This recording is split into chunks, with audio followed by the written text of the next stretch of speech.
The house is very quiet at this hour. Outside, somewhere beyond the drapes, a carriage passes slowly along the avenue, its wheels turning over the wet cobblestones with a low rhythmic sound. You are lying still. The sheets are cool and smooth. The air carries the faint smell of beeswax candles recently extinguished, of coal dust settling in the grate, of the particular stillness that comes only after everyone else in the house has gone to bed. There is nothing urgent now, nothing pressing. The city continues beyond the glass, but it is muffled, distant, barely real. You are safe in this room, in this hour, at the edge of sleep. Let the breath come slowly. Let the body settle. There is a story waiting for you in the deep places of the past, a story of silk dresses and marble foyers, and women who stood at breakfast tables holding letters that changed everything. Women who discovered, quietly and without warning, that what they believed was theirs had never been theirs at all. Women who were told by the law, by their husbands, by the courts, by the age itself that there was nothing to be done. If you enjoy listening to sleepy stories like this, subscribe. I post stories like this weekly. This is their story. The Gilded Age wives who woke to find their homes gone, who watched their silver and their jewels and their childhood furniture carried out by strangers, and who had no legal recourse, none at all, because everything they owned had become his the moment they spoke their vows. Let the voice carry you now. You have nowhere to be. You have nothing to do. There is only this slow unravelling of forgotten lives, and the warmth of the bed beneath you, and the darkness pressing softly against the windows. Sleep is close, let it come.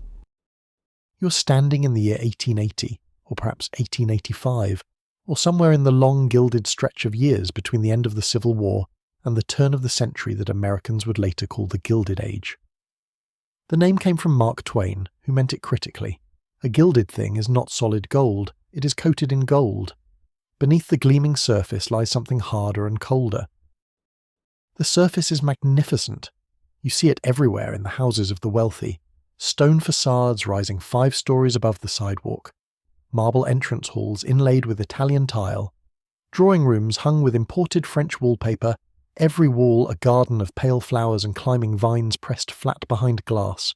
Chandeliers of Bohemian crystal. Pianofortes of rosewood. Carpets from Persia, rolled out across floors of polished oak, warm underfoot even in December. The cities are roaring. New York, Chicago, Boston, Philadelphia. The railroads have stitched the continent together, and money moves along those rails like blood through a living body. Men who were nothing 20 years ago are now worth more than small nations. They build houses designed to announce this fact to every passerby. They hold dinners where the table settings alone cost more than a working family earns in a year. Their wives wear Worth gowns ordered from Paris. Their daughters are presented at balls in ballrooms that stretch the full length of a city block. And into this world a woman steps on her wedding day. She may be 18 or 22 or 30. She may have grown up with money, the daughter of a merchant or a landowner or a man who made his fortune in the early days of industry. She may have brought property to the marriage, a house left to her by her father, stocks held in her name, jewels passed down through her mother's family, earrings worn at balls for 3 generations, a pearl necklace kept in a velvet box in her dresser drawer. She brings these things to the altar with her, invisible in her white gown, packed into the legal documents that attend marriage the way luggage attends a journey. And the moment the ceremony ends, they are no longer hers. This is not a figure of speech. It is not a social convention or a cultural attitude. It is the law. In most American states, in England and in much of Europe, the legal doctrine known as coverture holds that a woman's legal identity is subsumed into her husband's upon marriage. She ceases, in the eyes of the law, to be a separate person. She cannot own property in her own name. She cannot enter a contract. She cannot sue in court. She cannot control her own earnings. Everything she had before the wedding, everything she accumulates during the marriage, belongs entirely to him. He can spend it. He can gamble it. He can invest it badly and lose it.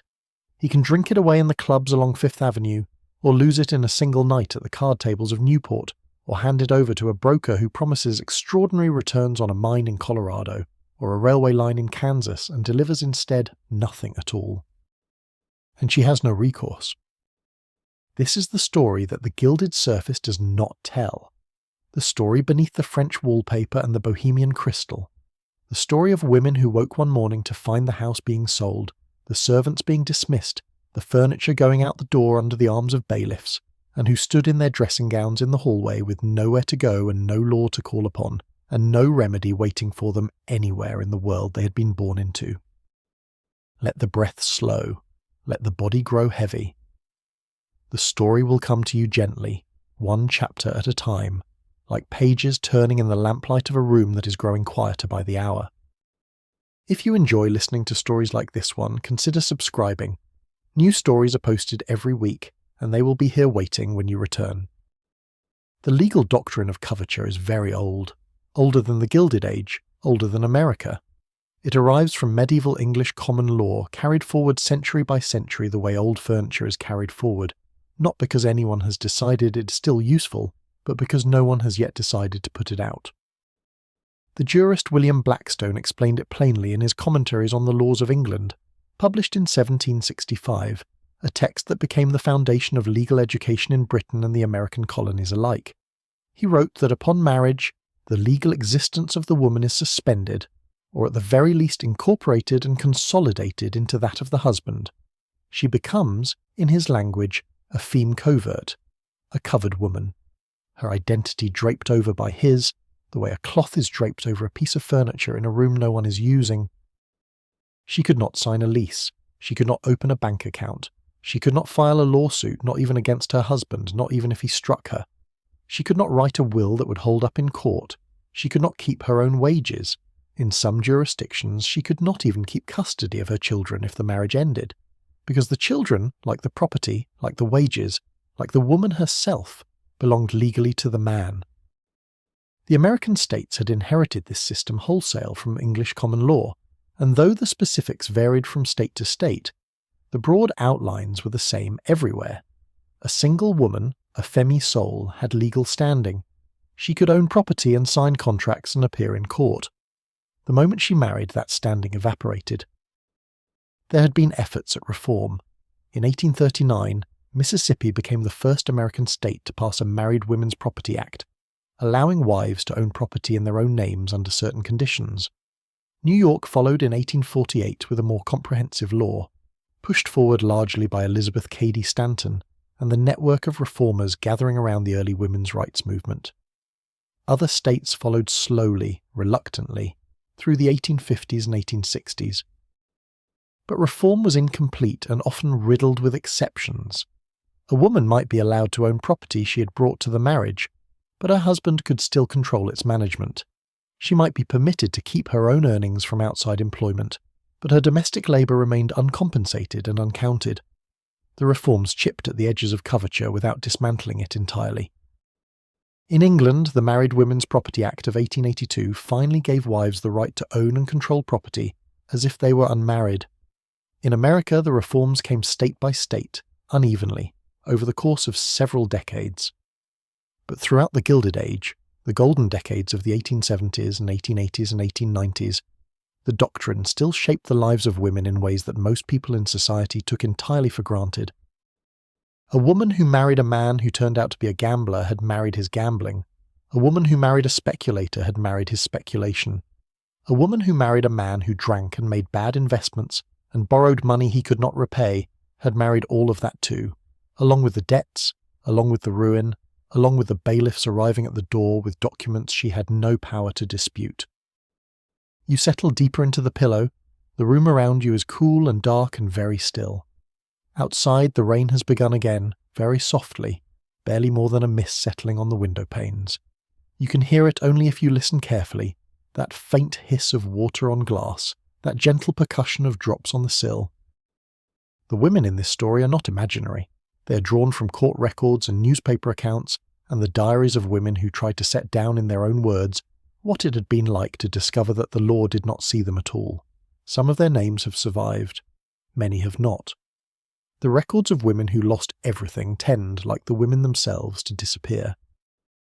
There was a particular kind of mourning in the Gilded Age that wives in certain households dreaded.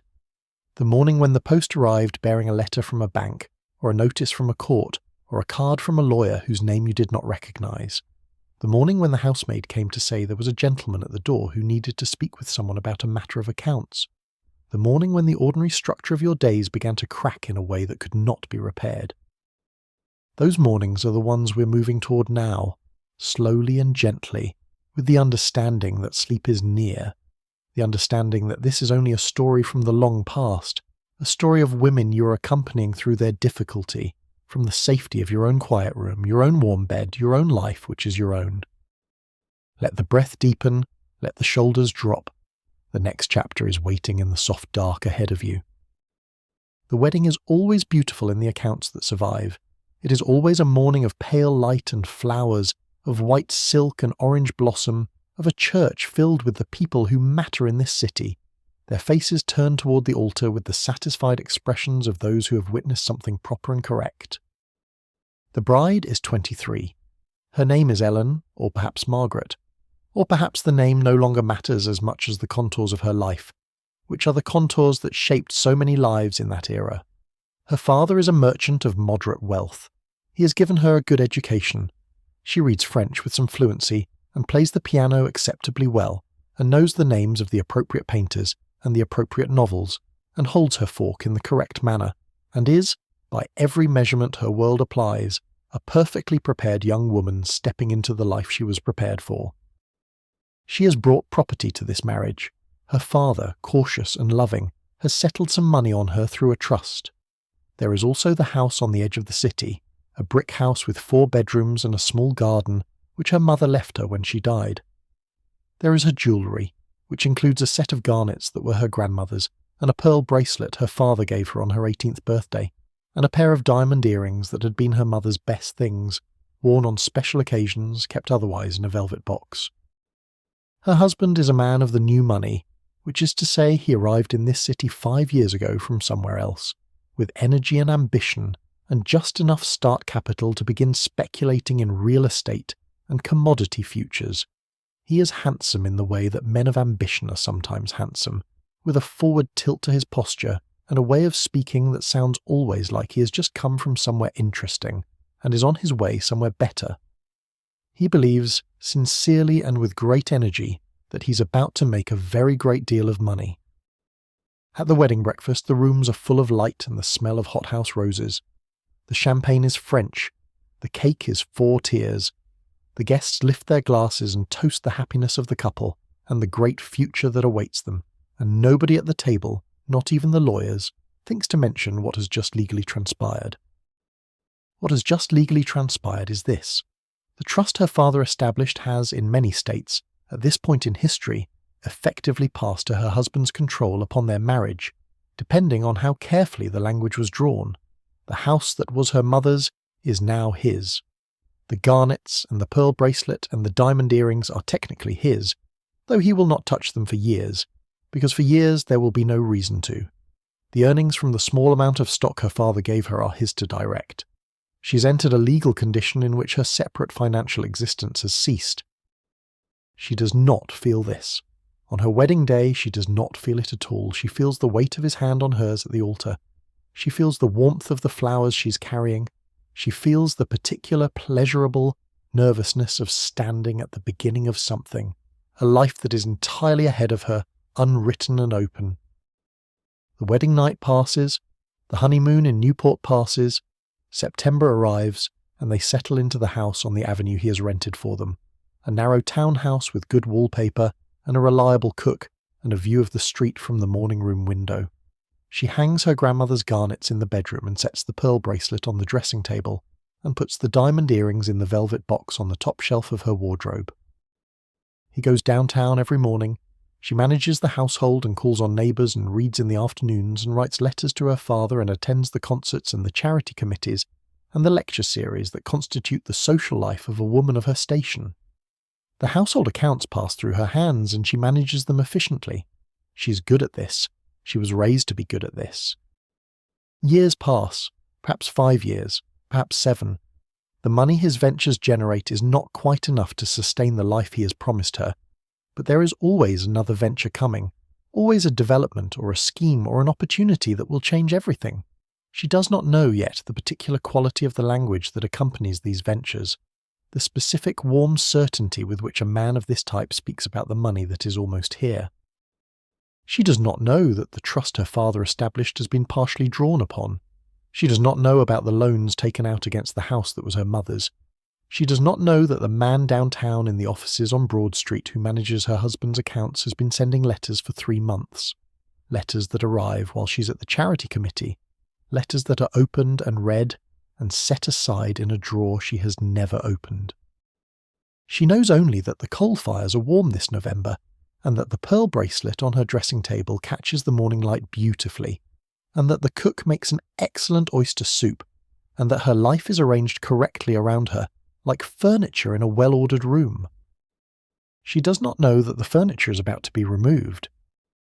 The breath is slow now, the body is warm and heavy on the mattress beneath you.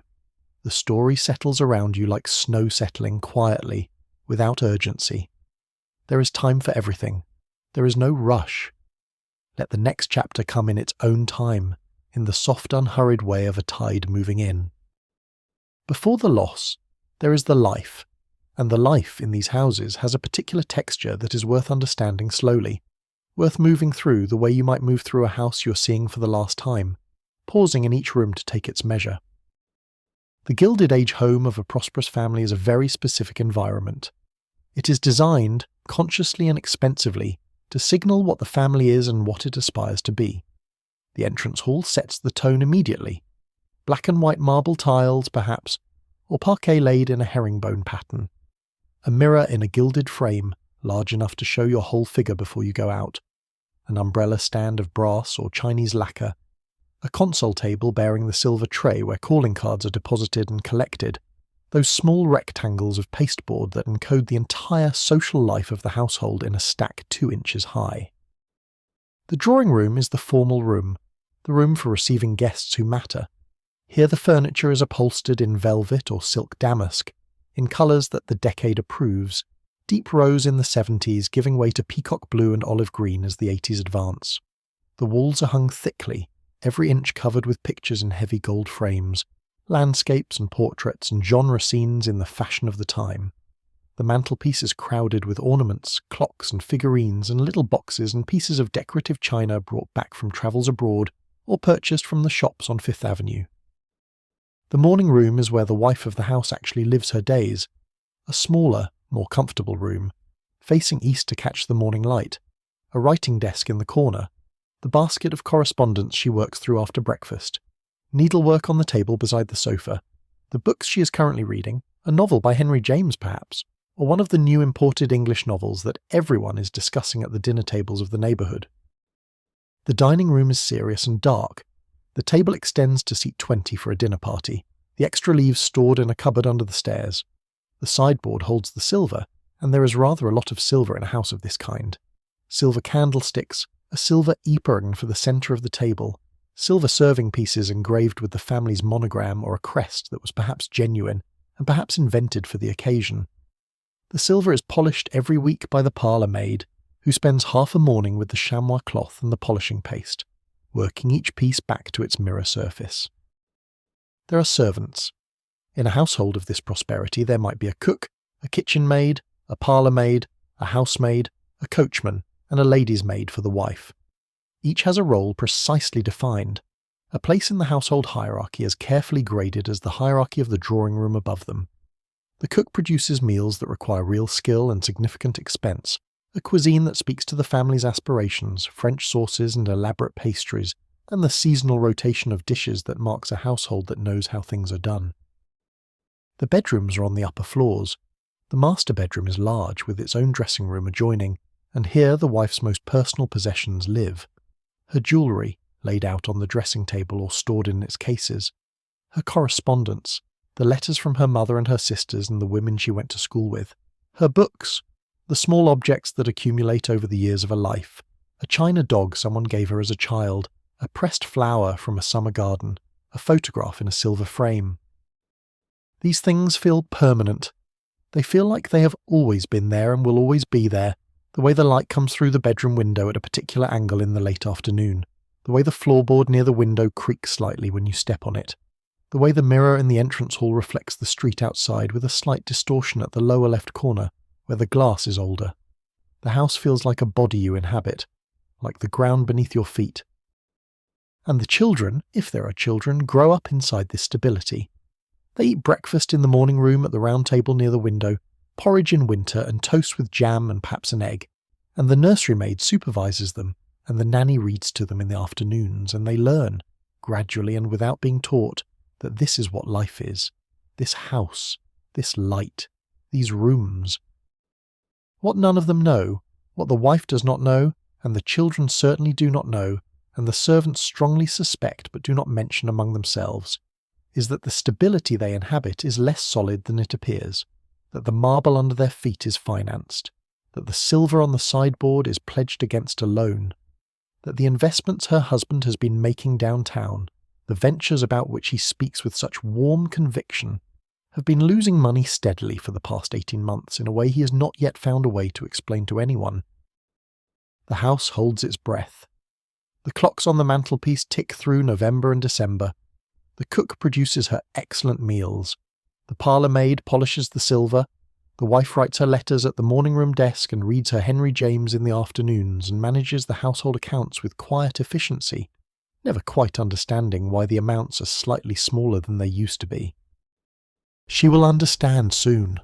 The understanding is coming toward her along the avenue the way a carriage comes, first barely visible at the far end of the street, then larger, then louder, then at the door. But for now the house is warm and the coal fire is burning and the rooms are exactly as they have always been. Let the mind rest in these rooms a little while. Let the warmth of them settle around you like the warmth of the bed you're lying in the quiet of this late hour. The story moves slowly, as all real stories do. There is no hurry. The next chapter will come in its own time. Let us move more slowly through the house. There is time. The night is long, and the story has room for the particular details that make a life feel like a life rather than a summary of events. Let us follow the wife through her ordinary day, the day before the letter, the day that looks exactly like all the days before it. She wakes at 7:30. The housemaid has already been through quietly to lay the fire in the bedroom grate, and the room is warming toward a temperature that makes the act of leaving the bed possible. The bedroom is dim, the heavy drape still drawn against the November street. She can hear, faintly, the sounds of the house below coming to life, the particular rhythm of a household in the process of beginning its day, the distant percussion of the kitchen stove being stoked, the sound of the parlour maid in the entrance hall below. Her lady's maid arrives at 7:45. She's a woman of 35, a German girl who's been with the household for 8 years, and who moves through the morning with a calm efficiency that the wife depends on in ways she's never articulated. The maid draws the drapes and sets the washstand with warm water from the pitcher she has carried up, and lays out the morning dress while the wife washes her face and hands. There is a specific intimacy to this morning attendance that is not friendship exactly, but is not nothing either. 8 years of the same room, the same rituals, the same small observations about the weather and the schedule. Breakfast is at 8:30 in the morning room. Her husband has already eaten and gone, or will eat quickly and go, or is somewhere in the house in the process of leaving for downtown. The children, if there are young ones, have their breakfast in the nursery. She eats alone, or nearly alone, with the newspaper folded at the side of her plate and the Post in the silver tray waiting for her attention. The Post is her first work of the day. She reads everything, sorts it, sets aside what requires responses and what requires her husband's attention, makes notes in the small leather notebook she keeps for household matters. There are bills to be reviewed, and invitations to be answered, and a letter from her sister in Connecticut that she will respond to this afternoon. There is a notice from the charity committee about the agenda for the Thursday meeting, and a card from a neighbour who is having a small musical next week and wants to know if she is available. She is available. She writes a note of acceptance in her careful hand on her own writing paper, the paper embossed with the house address and the family monogram. She seals it and addresses it, and sets it in the tray for the housemaid to carry to the post. The morning is for household management.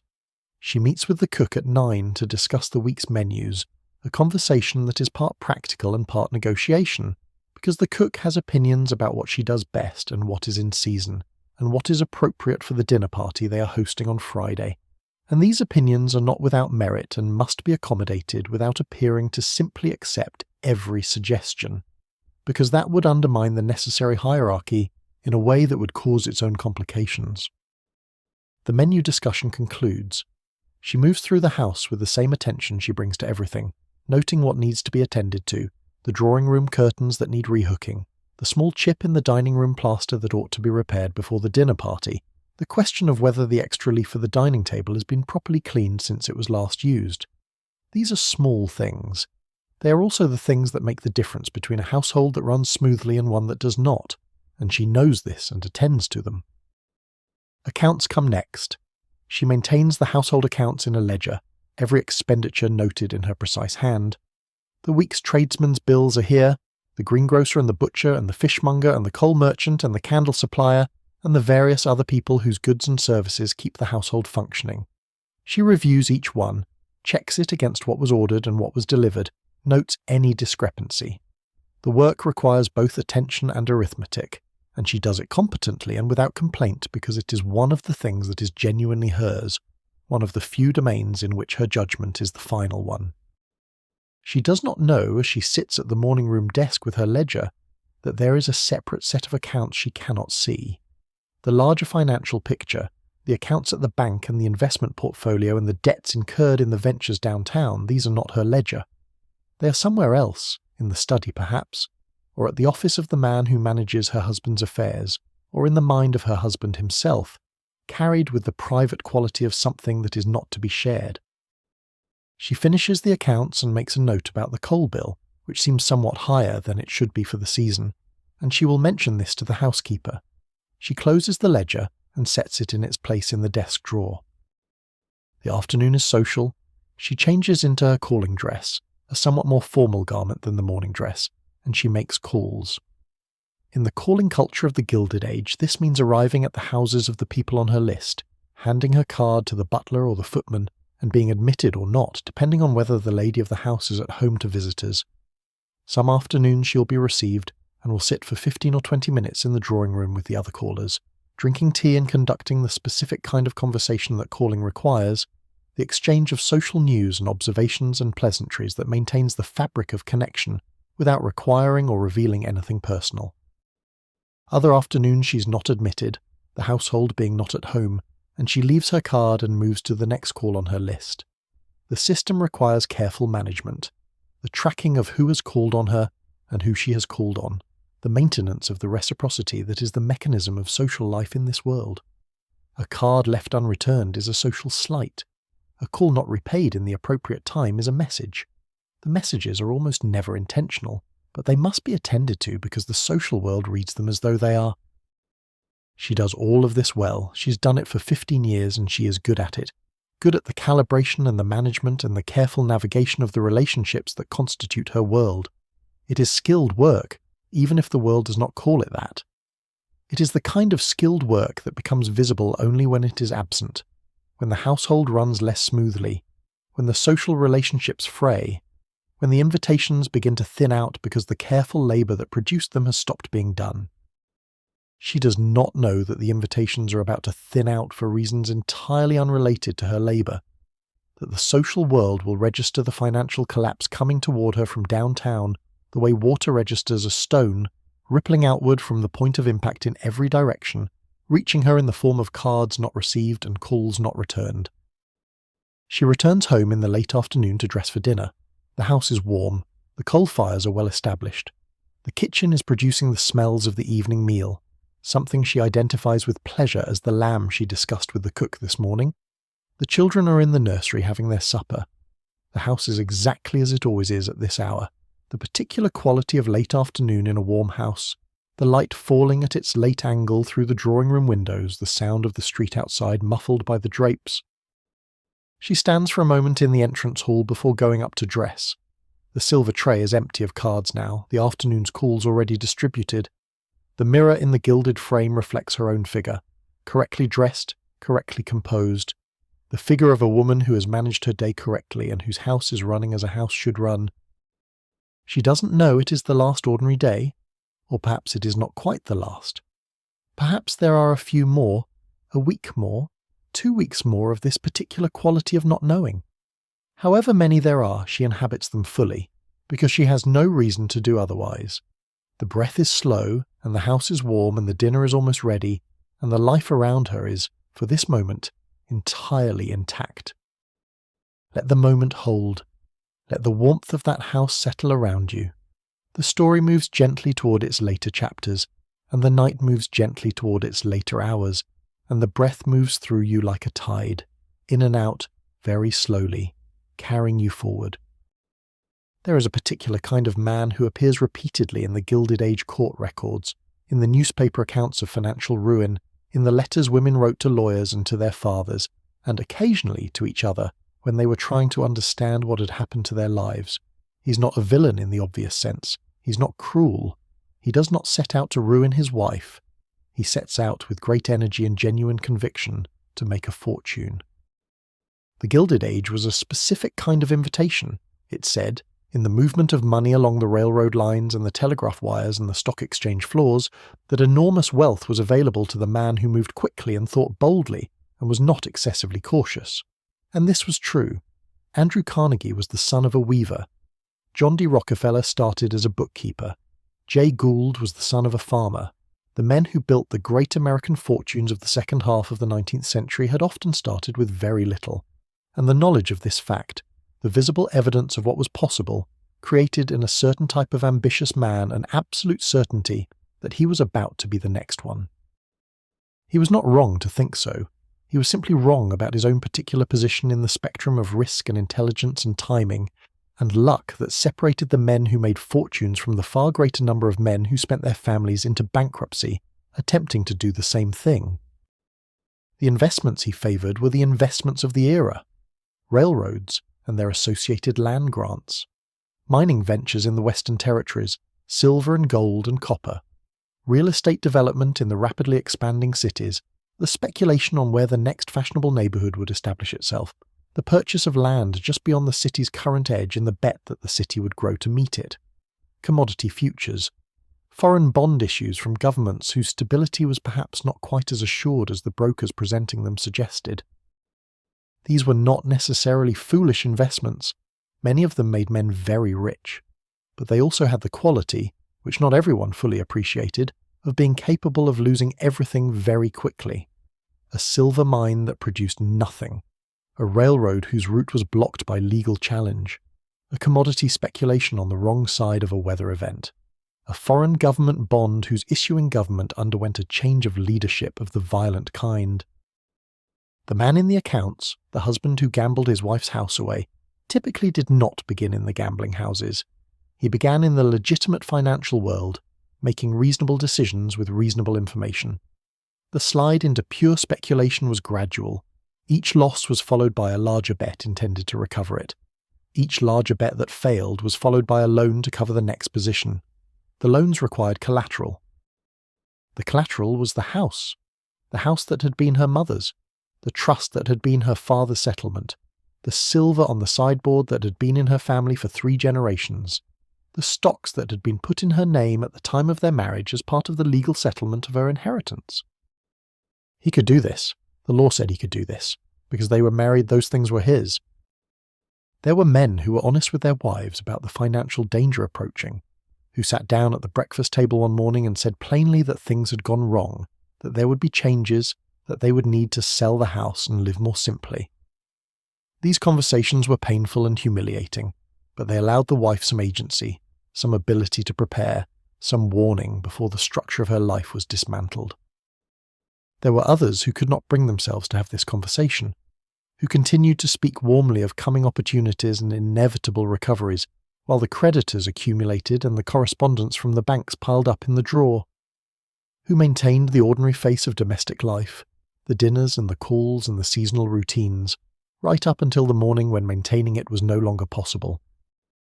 There were also men who, when the ruin came, simply left, who went downtown one morning and did not come back, who wrote a letter from a hotel in another city, or from a steamship already at sea, explaining that circumstances had made remaining impossible, whose wives discovered in the aftermath of departure not only that the house was gone, but that the man had taken what portable valuables he could carry with him, the best pieces of jewellery, the cash from the household accounts, the bonds that had been stored in the safe in the study. The legal position of a wife abandoned under these circumstances was, by the standards of any reasonable person, a catastrophe. She could not sue him easily, even for her own property, in many jurisdictions. If he had left the state, pursuing him legally was nearly impossible without significant funds she was unlikely to have. If he had taken her inheritance with him, recovering it required navigating a legal system that had been constructed without much consideration for the possibility that a woman might need to use it independently. The courts were not uniformly unsympathetic.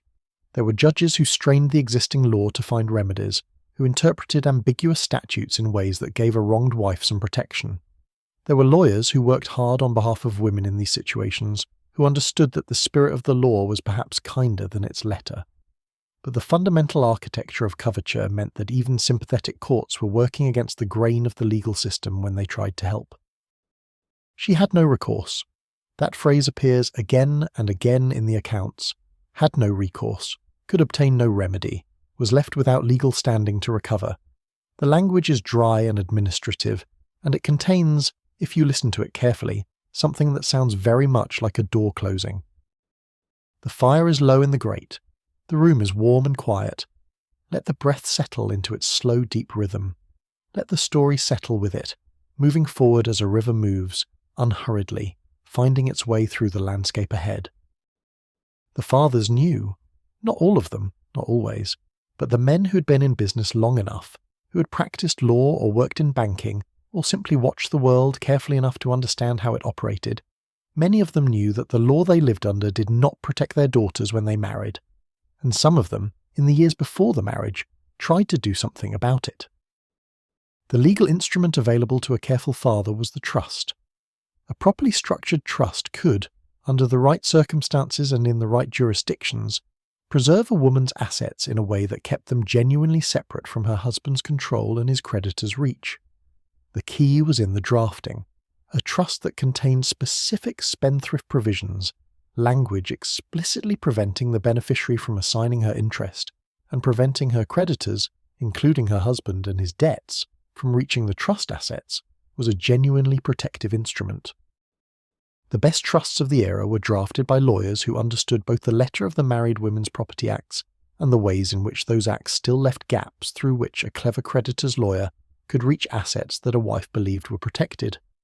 These lawyers charged accordingly for the sophistication of their drafting, and the women who benefited from their work were often women whose fathers had the resources and the foresight to pay for that sophistication. A father in, let us say, 1872, settling assets on a daughter about to be married, would sit across a desk from his lawyer and describe what he wanted to achieve. He wanted the girl to have income. He wanted her to be comfortable. He wanted to be certain that if the marriage went wrong, if the husband turned out to be less than he appeared, the assets he was settling would still be there for her. He had watched other men's daughters lose everything, and he was not going to allow it to happen to his. The lawyer would draw the trust. He would select the trustees carefully, men of standing and reliability who would manage the assets with appropriate conservatism and distribute income to the beneficiary according to the terms, and who would have both the legal obligation and the practical authority to refuse any request from the husband to access the principal. He would include the spendthrift language. He would specify clearly that the trust assets could not be pledged as collateral, could not be assigned, could not be reached by any creditor of the beneficiary or her husband. And sometimes it worked. There are women in the historical record whose trust assets survived their husbands' bankruptcies intact, who were left, at the end of the wreckage, with the income from the trust their fathers had established, and the protection of the carefully drafted language in the trust deed. These women were not comfortable exactly in the aftermath of the ruin, because the social and emotional costs were real regardless of the financial protection. But they were not destitute, they had a foundation. The problem was the variations. Not all trusts were carefully drafted. A father with modest means who had used a country lawyer rather than a specialist, who had relied on simple language rather than careful construction, might have established a trust that provided comfort and income in ordinary times, but that was vulnerable in ways that only became visible under the pressure of a bankruptcy proceeding. The language that seemed clear when nothing was at stake became ambiguous when creditors' lawyers began applying pressure. There was also the question of what happened to assets outside the trust.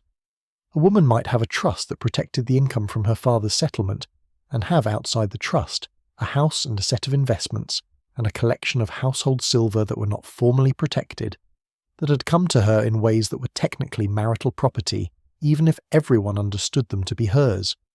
The creditor's lawyers would go after those assets first, and the emotional experience of watching them go while the trust assets remained was its own particular kind of painful. And there was the human problem. Fathers and daughters were not always in communication about these legal structures. A daughter who had married at 20 and was now 38 might have a dim memory that her father had done something with a lawyer before the wedding, but no real understanding of what had been established or where the documents were or who the trustees were or what the trust actually said.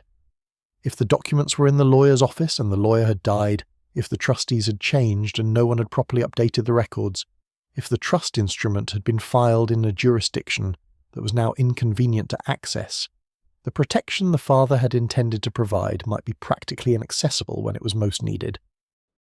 The most careful fathers knew this and provided not only the trust but the knowledge of it. They sat with their daughters and explained what they had done, and where the documents were and who the trustees were and what the terms provided. They made sure the daughter knew her rights. They treated her, in this specific conversation, as a person with legal interests worth understanding rather than a beneficiary too delicate to be troubled with legal details. These conversations were unusual, not because the fathers were uncaring, but because the cultural framework of the era discouraged them. The financial and legal world was men's territory. A father who sat down with his daughter and walked her through the details of a trust instrument was operating slightly against the grain of the assumptions of his world. The assumption was that she would be taken care of, that the trust would do its work in the background, that she would have income and comfort and would not need to understand the machinery that produced them. The assumption was wrong in exactly the situations where it mattered most. In the ordinary course of a good marriage, the assumption was never tested, and the woman could indeed live without needing to know the details. In a marriage that went wrong, in a bankruptcy proceeding where creditors' lawyers were probing every asset and arguing every ambiguity, the woman who knew her rights and knew the documents and knew the trustees was in a fundamentally different position from the woman who knew only that her father had done something kind a long time ago. There is a letter in an archive in New England from a father to his daughter, written in 1879, the year before her marriage. It runs to 6 pages. He describes the trust he has established, and the trustees he has chosen, and the income she will receive, and the specific protections he has built into the instrument. He describes what she should do if the trust is ever challenged, and who she should consult, and what documents she will need to produce. He asks her to read the letter carefully and to keep it somewhere safe and to read it again if she ever finds herself needing it. He also writes, at the end of the letter, something that sits somewhat outside the legal and financial specifics. He writes that he hopes she never needs any of this. He hopes the man she's marrying is everything he appears to be, and that her life is happy, and that the trust simply provides a pleasant supplement to the income of a comfortable household, and is never tested in the way he has prepared it to be tested. But he has watched the world long enough to know that it does not always deliver the life you hoped for, and he wants her to have the protection he can give her. He closes by saying that he trusts her intelligence, that she's a capable person who can understand these things and act on them if she needs to, and that the best thing he can give her, along with the legal protection, is the knowledge that she can take care of herself if it comes to that. The letter folds along its old creases. The ink has faded but is still entirely legible. The daughter, who married and had children and whose husband was steady and reliable, and whose trust was never challenged, kept the letter for 60 years, and gave it to her daughter at the time of her own marriage, with the instruction to read it carefully. The night is very still. Let the letter lie in its quiet archive. Let the warmth of the father's care for his daughter settle like warmth, simply and without qualification. The story moves forward slowly in the deep of the night.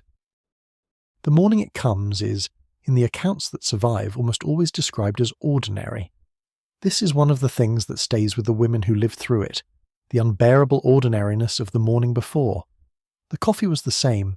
The light through the breakfast room window was the same, a pale November light falling across the white cloth, across the marmalade pot, and the toast rack, and the little silver pitcher of cream. The housemaid moved through the room as she always did, quiet and efficient, and the sounds of the kitchen below came up through the floor, the familiar percussion of a morning in progress. The letter arrives with the first post, or perhaps it is not a letter but a gentleman at the door, a man in a dark coat who asks to speak with someone about a matter of accounts. Or perhaps the husband himself is at the breakfast table, and he sets down his newspaper and folds his hands and begins, in a voice she's never heard from him before, to explain. However it comes, the moment of understanding is described in similar terms in nearly every account. A coldness that begins at the centre of the chest and moves outward. A stillness of the mind, as though all the ordinary thoughts that fill a morning have stepped back to allow this new knowledge room to exist. A sensation of the floor being less solid than it was a moment ago. What she learns, in this moment, varies in its specifics but not in its essential shape. The house is mortgaged and the mortgage is in default. The trust her father established has been drawn down or used as collateral for a loan that is now called due. The investments have failed, the venture has collapsed, the partner has absconded, the commodity has moved in the wrong direction by a catastrophic amount. The creditors are coming, or the creditors are already here. She asks about the accounts at the bank. There are no accounts at the bank or none with anything in them. She asks about the stocks. The stocks were sold months ago to cover a margin call. She asks about the house. The house has been pledged. The house is part of the security on the debt. If the debt cannot be paid, the house must be sold. And then comes the question that shapes everything that follows. What, she asks, can be done?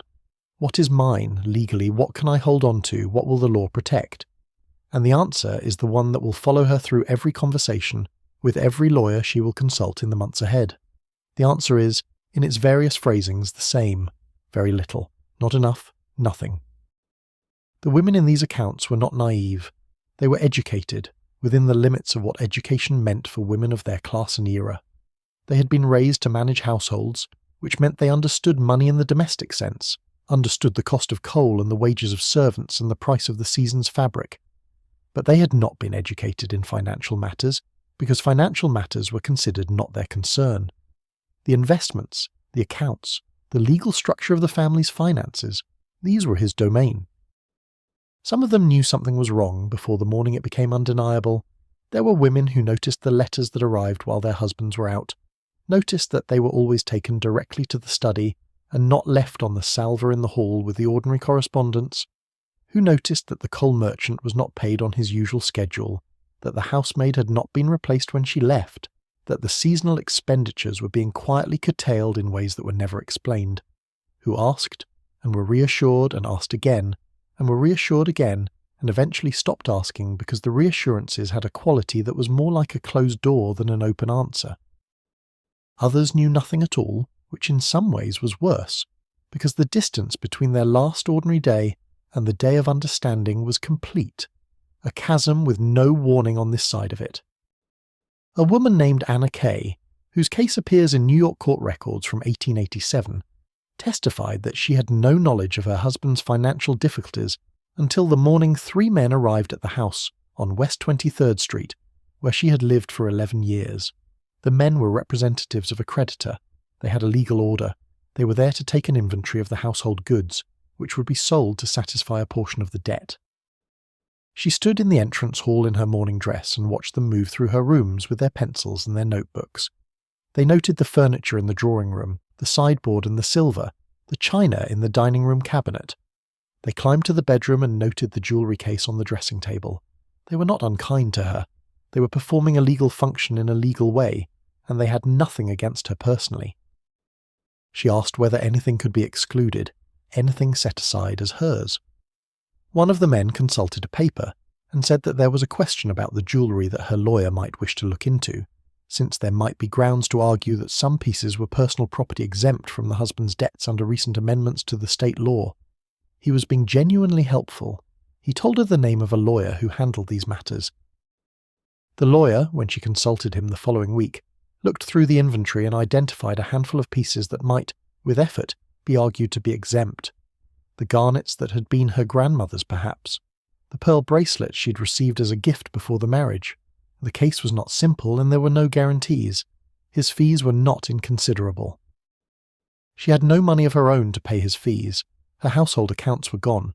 The money she had set aside for her personal expenses came through her husband, who was himself in bankruptcy proceedings and had nothing to give her.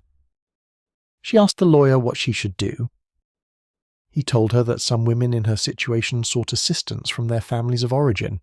A father, a brother, a male relative with both resources and the willingness to help. If such a person existed, it might be worth speaking with him. Her father had been dead for 6 years. Her brother was in California and of limited means. She thanked the lawyer and went home to the house that was no longer hers and sat in the morning room, where the light was the same as it had always been, falling across the writing desk and the basket of correspondence, and she understood, slowly and completely, that she was going to have to find a different kind of life than the one she'd expected. The story rests here a moment. The morning room is still. The light falls through the window at its autumn angle. The fire in the grate has burned down to coals that glow orange and soft in the dimness. Let the warmth of it reach you across the distance of years. Let the breath find its own slow rhythm. The night is deep and the story continues gently, one room at a time. If you're drifting now, let yourself go. Subscribe so the next story is waiting when you return. Sleep well. There are rooms in the Gilded Age that the women in these accounts never entered. Rooms that nonetheless shaped their lives entirely. The gentlemen's clubs of New York and Boston and Chicago and Newport were among the most important institutions of Gilded Age social life. The Union Club, the Knickerbocker Club, the Century Association, the Metropolitan Club, the various organizations organized around business interests and civic standing and simple companionship. These were places where men went after dinner, or where they lunched, or where they conducted the informal business that is conducted in private rooms over good wine and the particular kind of relaxed conversation that happens when everyone in the room is among his own kind. The clubs were respectable. They were necessary. A man who was not a member of the right clubs was not fully in the world that mattered, and his wife knew this and managed the social calendar accordingly. The clubs were also places where fortunes were discussed and investments were arranged, and tips were passed along in the relaxed atmosphere of after-dinner conversation, information that flowed from man to man in ways that would later be called insider trading, but that at the time were simply how things worked. And the clubs were places where cards were played. This was understood and accepted. Card playing was a normal feature of club life, not shameful in itself, associated with the ordinary social pleasures of men who had been working hard and wanted diversion. The stakes varied. Some of the games were very low stakes, social affairs where the money that changed hands over an evening was modest enough to count as entertainment. Others were not. The card rooms of the better clubs saw serious gambling. Fortunes won and lost over whist and poker and faro in amounts that would have made the household accounts seem trivial by comparison. A man who was a regular presence in these rooms, who played for significant stakes and who was of the type that could not stop even when he was losing, was not doing anything that the club's membership rules technically prohibited. He was doing something that the club's membership largely understood to be a personal matter between him and his luck. Beyond the clubs were other venues, the betting parlours that occupied the upper floors of buildings on certain streets, reached by private stairs and entered with the right introduction. The pool rooms that handled wagers on horse racing, the tracks at Jerome Park and Sheepshead Bay in Saratoga, where the summer crowd gathered and where the amounts that changed hands in a single afternoon could be staggering. The private gaming houses that operated with varying degrees of official tolerance, whose locations were known to the men who needed to know them. Saratoga Springs deserves particular mention. The upstate New York resort town was one of the great gathering places of the Gilded Age, famous for its mineral springs and its hotels and its horse racing and its casino. The United States Hotel and the Grand Union Hotel were among the largest and most luxurious in the country, and during the season they were full of people who had come to take the waters and attend the races and gamble in the casinos that operated in the town with a comfortable ambiguity about their legal status. The gambling at Saratoga was serious. Richard Canfield's casino, which operated in the 1890s and early 1900s, was one of the most elegant gambling establishments in the country, a place where serious play happened in surroundings of considerable refinement. The clientele were wealthy, the stakes were high, and the losses that some men sustained over a Saratoga season were the kind that required explaining to someone, eventually. The explaining was done at home, or it was not done at all, and the silence was its own kind of explanation. A wife who noticed that the amount available for household expenses had decreased, who noticed that her husband was coming home later and in a different state than he left, who noticed the quality of the correspondence from downtown, might ask questions and receive reassurances, or might have learned, by this point in the marriage, the particular texture of the reassurances that meant nothing was going to be explained. There were women who knew perfectly well what was happening and had known for some time, who had watched the trajectory and had made the calculations and had come to their own conclusions about where it was going. These women were not passive. They were making preparations in the private ways available to them, talking to their father's lawyers or to the trustees of whatever trust existed, moving small assets into forms that might be more defensible, preparing themselves emotionally for the conversation that would eventually come. The preparations were limited by the legal framework. She could not prevent him from pledging the house, if it was in his name. She could not prevent him from drawing down the joint accounts. She could not stop the investments from being liquidated to cover margin calls. She could not even, in most jurisdictions, remove herself from the financial situation by simply refusing to share it, because the financial situation was legally her situation by virtue of the marriage. What she could do was know, and knowing, however painful, was better than not knowing.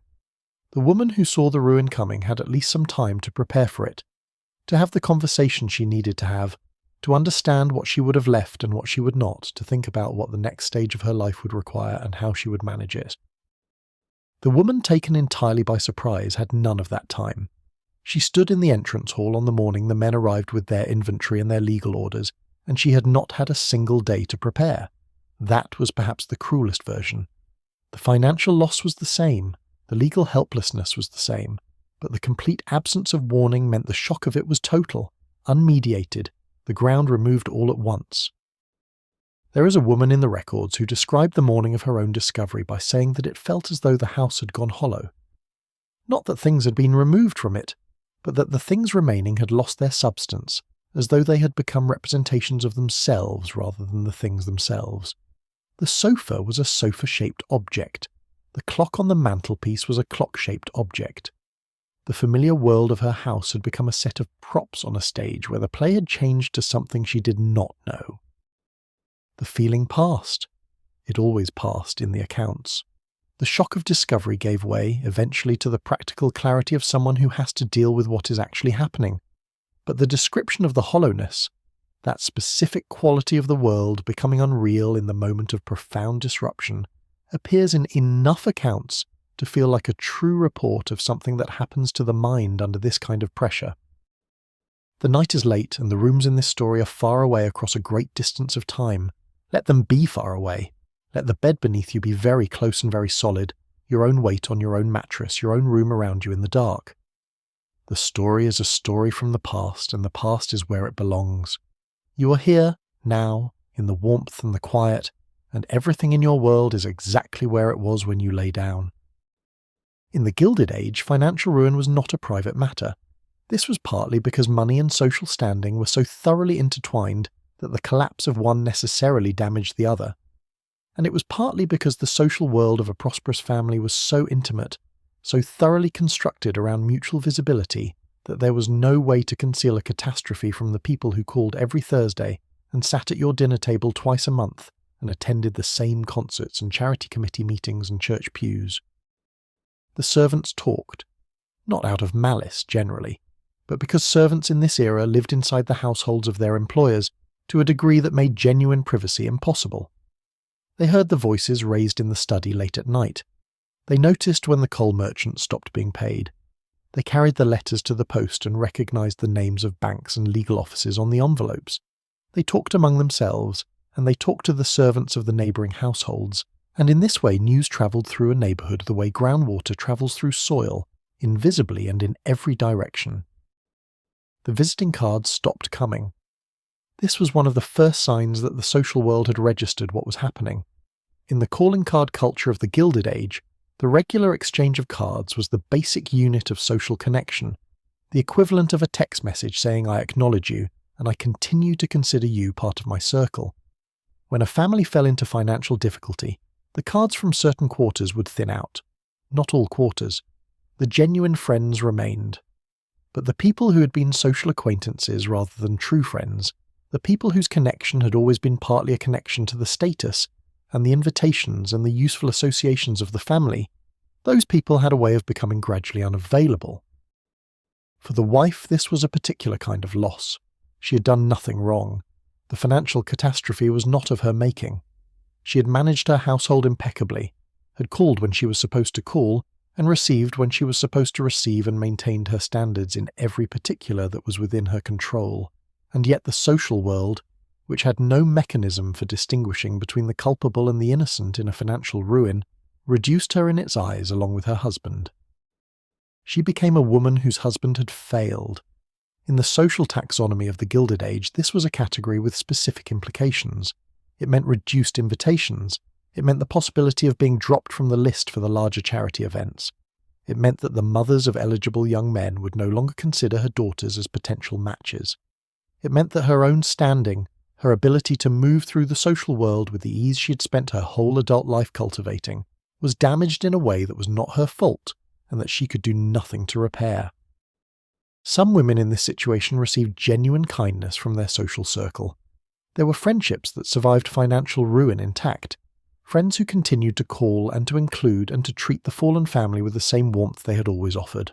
These friendships, when they existed, were among the most important resources a woman in this position had, not just emotionally but practically, because a friend who remained connected could provide introductions, could suggest possibilities, could help navigate the next stage of life in ways that a woman completely isolated could not manage alone.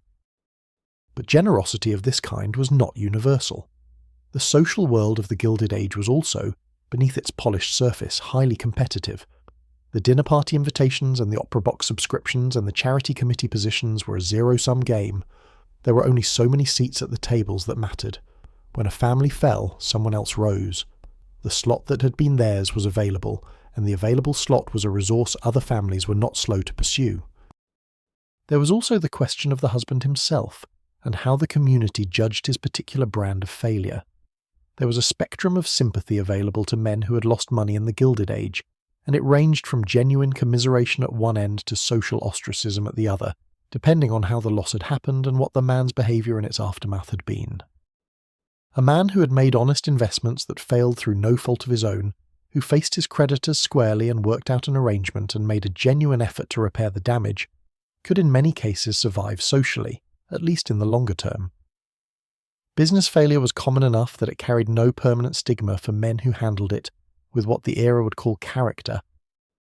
But a man who had gambled in the literal sense, who had lost money at the card tables of the club, or the betting parlours, or the offshore excursions organised for precisely this kind of entertainment, was a different matter. There was a distinction, in the moral accounting of the period, between speculation, which was acceptable and even admired, and gambling, which was not.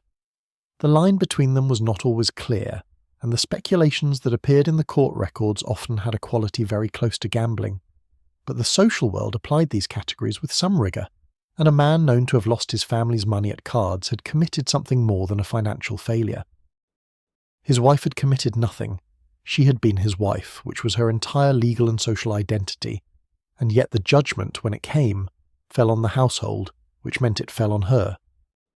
She moves through these days with a particular kind of grace that appears in the accounts of women who lived through it. Not the grace of someone to whom nothing has happened, but the grace of someone who has decided that she will not be reduced by what has happened, who continues to put on the right dress and hold her head at the right angle, and say the correct things in the correct voice to the people who still call, because the alternative is a kind of dissolution she will not permit. She's making plans in the quieter hours. She's writing letters to the lawyer and to her father's old solicitor. She's asking careful questions. She's beginning to understand the shape of the legal landscape she's standing in, and the understanding is not comforting, but it is better than not understanding. Whatever comes next, she will meet it knowing what she's dealing with. The street outside is quiet. The last carriage passed some time ago. The house is settling into its nighttime stillness, the creaks of wood contracting in the cold, the distant sound of the wind under the eaves. You are warm and still, and the breath is very slow now. Let the story continue at its own quiet pace. Among the women whose situations appear in the New York court records of the 1880s, there is a woman identified in the documents as Mrs. Hetty V., whose case unfolded over 3 years in the middle of that decade and whose story has enough specific detail to follow closely, more closely than many of the cases that survive only in fragments. She had married in 1871, at the age of 22, a man named George Thilve, who was at the time a partner in a dry goods importing firm with offices on Lower Broadway. The firm was real, and the partnership was real, and the income it generated was sufficient to establish the family in a brownstone on Madison Avenue, where they lived with their 3 children and 4 servants, and the modest but genuine social standing of a respectable commercial family in the middle tier of New York society. She had brought to the marriage a small inheritance from her maternal grandfather, principally consisting of a parcel of land in Brooklyn that was being gradually developed by the surrounding neighborhood, and that had been generating a modest but reliable rental income for several years. Her father, who had some understanding of these matters, had arranged with a lawyer before the wedding to establish a simple trust for this specific asset, the Brooklyn land and its rental income, with her father as trustee. The trust was not elaborately drafted. It was a single page of legal language that accomplished what it needed to accomplish, placing the land and its income in trust for her benefit, and specifying that her husband had no claim on either the principal or the income, and that the trust assets could not be reached by his creditors. It was exactly the kind of modest protective instrument that a careful father of moderate means could arrange, and her father, who was a man of modest means but genuine care, had arranged it. For 12 years the trust operated exactly as intended. She received the rental income, a sum that was never large but that was hers, that she spent at her own discretion on the small personal expenses that were outside the household accounts, books and the occasional piece of clothing and the small gifts she gave at Christmas and on birthdays. The land continued to appreciate as Brooklyn developed. The trustee, her father, managed the asset conservatively and honestly. The dry goods import business did well through the 1870s. George V was an energetic businessman with good commercial instincts and a network of trading relationships that served him well during the years when international trade was expanding rapidly. The family lived comfortably. The brownstone on Madison Avenue was maintained to a standard appropriate to their station. The children went to good schools. The social life of the household was unremarkable in the best sense, respectable and consistent in what it was supposed to be. The problems began in 1882. The specifics of the trouble are documented in the subsequent court proceedings and involve a combination of factors that were common in the commercial life of the period. A shift in the terms of trade with the English suppliers on whom the firm depended for a significant portion of its goods, a misjudgment about the direction of consumer demand in the American market, the firm having invested heavily in a category of imported goods that turned out to be losing favour with buyers, a credit arrangement with a New York bank that had been manageable in better times but became a serious problem when the revenue declined. George V responded to these difficulties in the way that many businessmen of his era responded, by doubling down. He borrowed more to invest in what he believed would be the turnaround, expanded the credit lines to buy inventory he was certain would move, made commitments to suppliers based on revenue projections that turned out not to materialize. Each step made sense to him in the logic of a man who had been successful and who could not quite accept that the success had stopped. He did not tell his wife. He maintained the household at its accustomed level throughout 1882 and into 1883, meeting the household expenses from capital he was simultaneously pledging to creditors, sustaining the appearance of a stable commercial life while the foundation beneath it was being progressively consumed. She noticed some things. The coal bill was paid later than usual. One of the servants was not replaced when she left. The housekeeping allowance that he transferred to her each month was, on 2 occasions, somewhat less than the agreed amount, with a brief explanation that things were temporarily tight and would be sorted out. She had no reason to doubt this. The explanation was plausible, and the amount was modest, and she trusted the life she had built alongside him for 12 years. Her father died in December of 1883. He left behind the trustee relationship for the Brooklyn land and a modest estate that was distributed among his children. Her share was small but real. It came to her as a bequest in her father's will and under the Married Women's Property Act as it then stood in New York. A bequest received by a married woman was her separate property. Her husband was aware of the bequest. He was also, by this point, in a financial situation that had moved well past difficult and into desperate. The bequest was not large enough to solve his problems, but it was large enough to buy him several more months of attempting to solve them. He told her that he needed to use it to shore up the business, that it was a temporary need, and the money would be returned to her as soon as the situation stabilized. He used the language of reassurance. He was not lying exactly. He genuinely believed the situation would stabilize. She gave him the money. She had no legal obligation to do so. The bequest was her separate property. But she trusted him, and he had framed it as a temporary measure for the sake of the business that supported them all, and she could not see, from where she stood, that giving him the money was not a reasonable thing to do. The situation did not stabilize. In October of 1884, the firm's creditors moved against it. The bankruptcy proceedings began. The inventory was seized. The accounts were examined. The brownstone on Madison Avenue, which had been pledged as collateral for a loan from the Second National Bank, was subject to foreclosure. She consulted a lawyer. The lawyer examined her situation carefully. The trust was intact. Her father had been a careful trustee, and the trust instrument, while simple, was sufficient. The Brooklyn land and its income were protected. These things were hers and would remain hers through the bankruptcy proceedings. The bequest she had given her husband was gone. It had been used, as he said it would be, to service the business debt, and when the business failed, it had simply been consumed. There was no way to recover it. She had given it to him voluntarily, and the law treated that gift as a transfer from a wife to a husband, which meant it had become his, which meant it was available to his creditors. The brownstone was sold. The household goods were inventoried and sold to satisfy the remaining debt. The family moved to smaller rooms in a less fashionable neighbourhood. The servants were dismissed. The social life contracted sharply. She was left with the Brooklyn land and its income, the one asset her father's foresight had truly protected. It was not enough to live as she had lived. It was enough, combined with very careful management and the kind of economies she had never needed to practice before, to live. George V eventually recovered, at least partially. He entered into a new venture some years later, in a different line of business, and gradually rebuilt something, though not the Madison Avenue brownstone or the full social standing that had attended it. She continued to live on the income from the Brooklyn land and managed the trust herself after her father's death, with the assistance of a new trustee appointed by the court. Her case appears in a legal textbook from the 1890s as an example of the protection that a properly drafted trust could provide, used to illustrate the importance of the spendthrift provision and the value of establishing the trust before the marriage rather than during it. The case is described accurately and dispassionately in the textbook language of the period. The specific weight of those 3 years, the coal bill paid late, and the servant not replaced, and the night she gave him the bequest money and the morning the men came to inventory the household goods, none of that appears in the textbook. It did not need to for the textbook's purposes, but it is part of the story.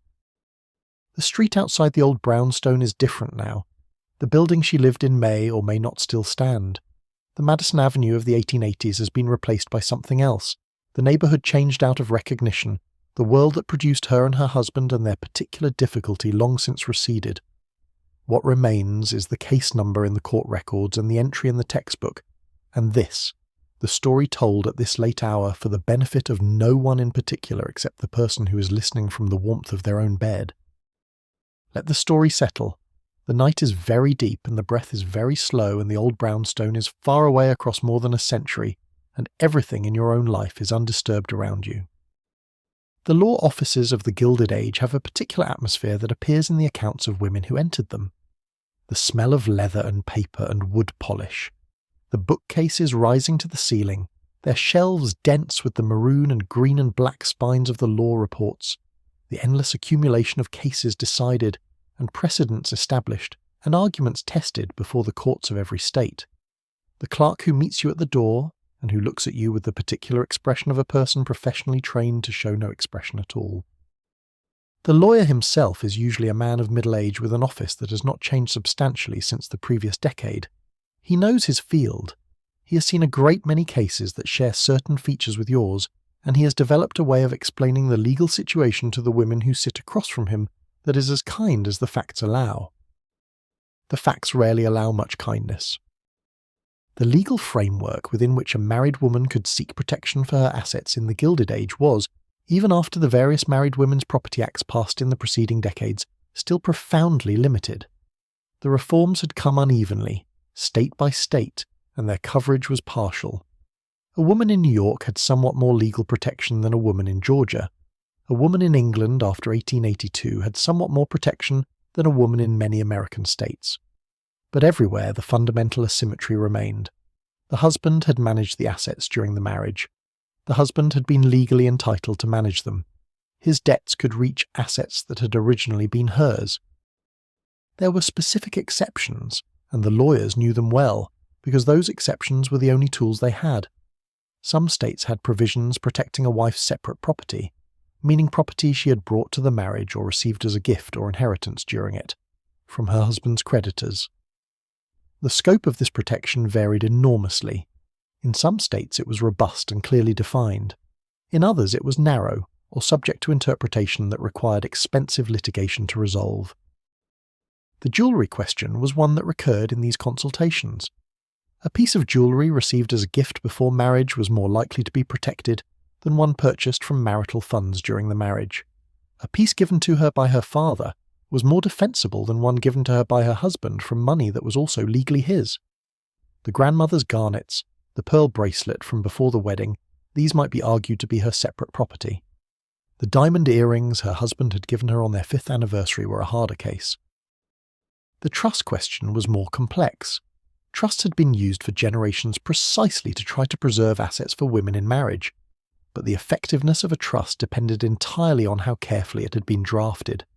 A trust that contained specific spendthrift provisions, that explicitly prevented the wife from assigning her interest to her husband or his creditors, was much more likely to survive his bankruptcy than a trust without such provisions. A father who had used a careful lawyer and specific language had perhaps protected his daughter. A father who had used vague language or trusted too much to good faith had perhaps not. The lawyer would explain all of this. He would go through the documents she had brought, the marriage settlement if there was one, the trust deed if her father had established one, the deed to the house if it had originally been in her name.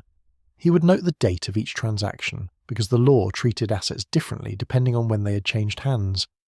He would ask questions she had not thought to consider, questions about her husband's creditors, and whether she had known about any of the debts when they were incurred, questions about transfers of property between them in the months before the bankruptcy. The last set of questions had an uncomfortable edge to them. The law was alert to the possibility that a husband facing bankruptcy might have attempted to transfer assets to his wife in order to remove them from the reach of his creditors. Such transfers, if made with fraudulent intent, could be reversed by the courts. If she had received anything from her husband in the months before the collapse, that transfer was potentially vulnerable, regardless of whether she had known anything was wrong. This was a particular cruelty of the system.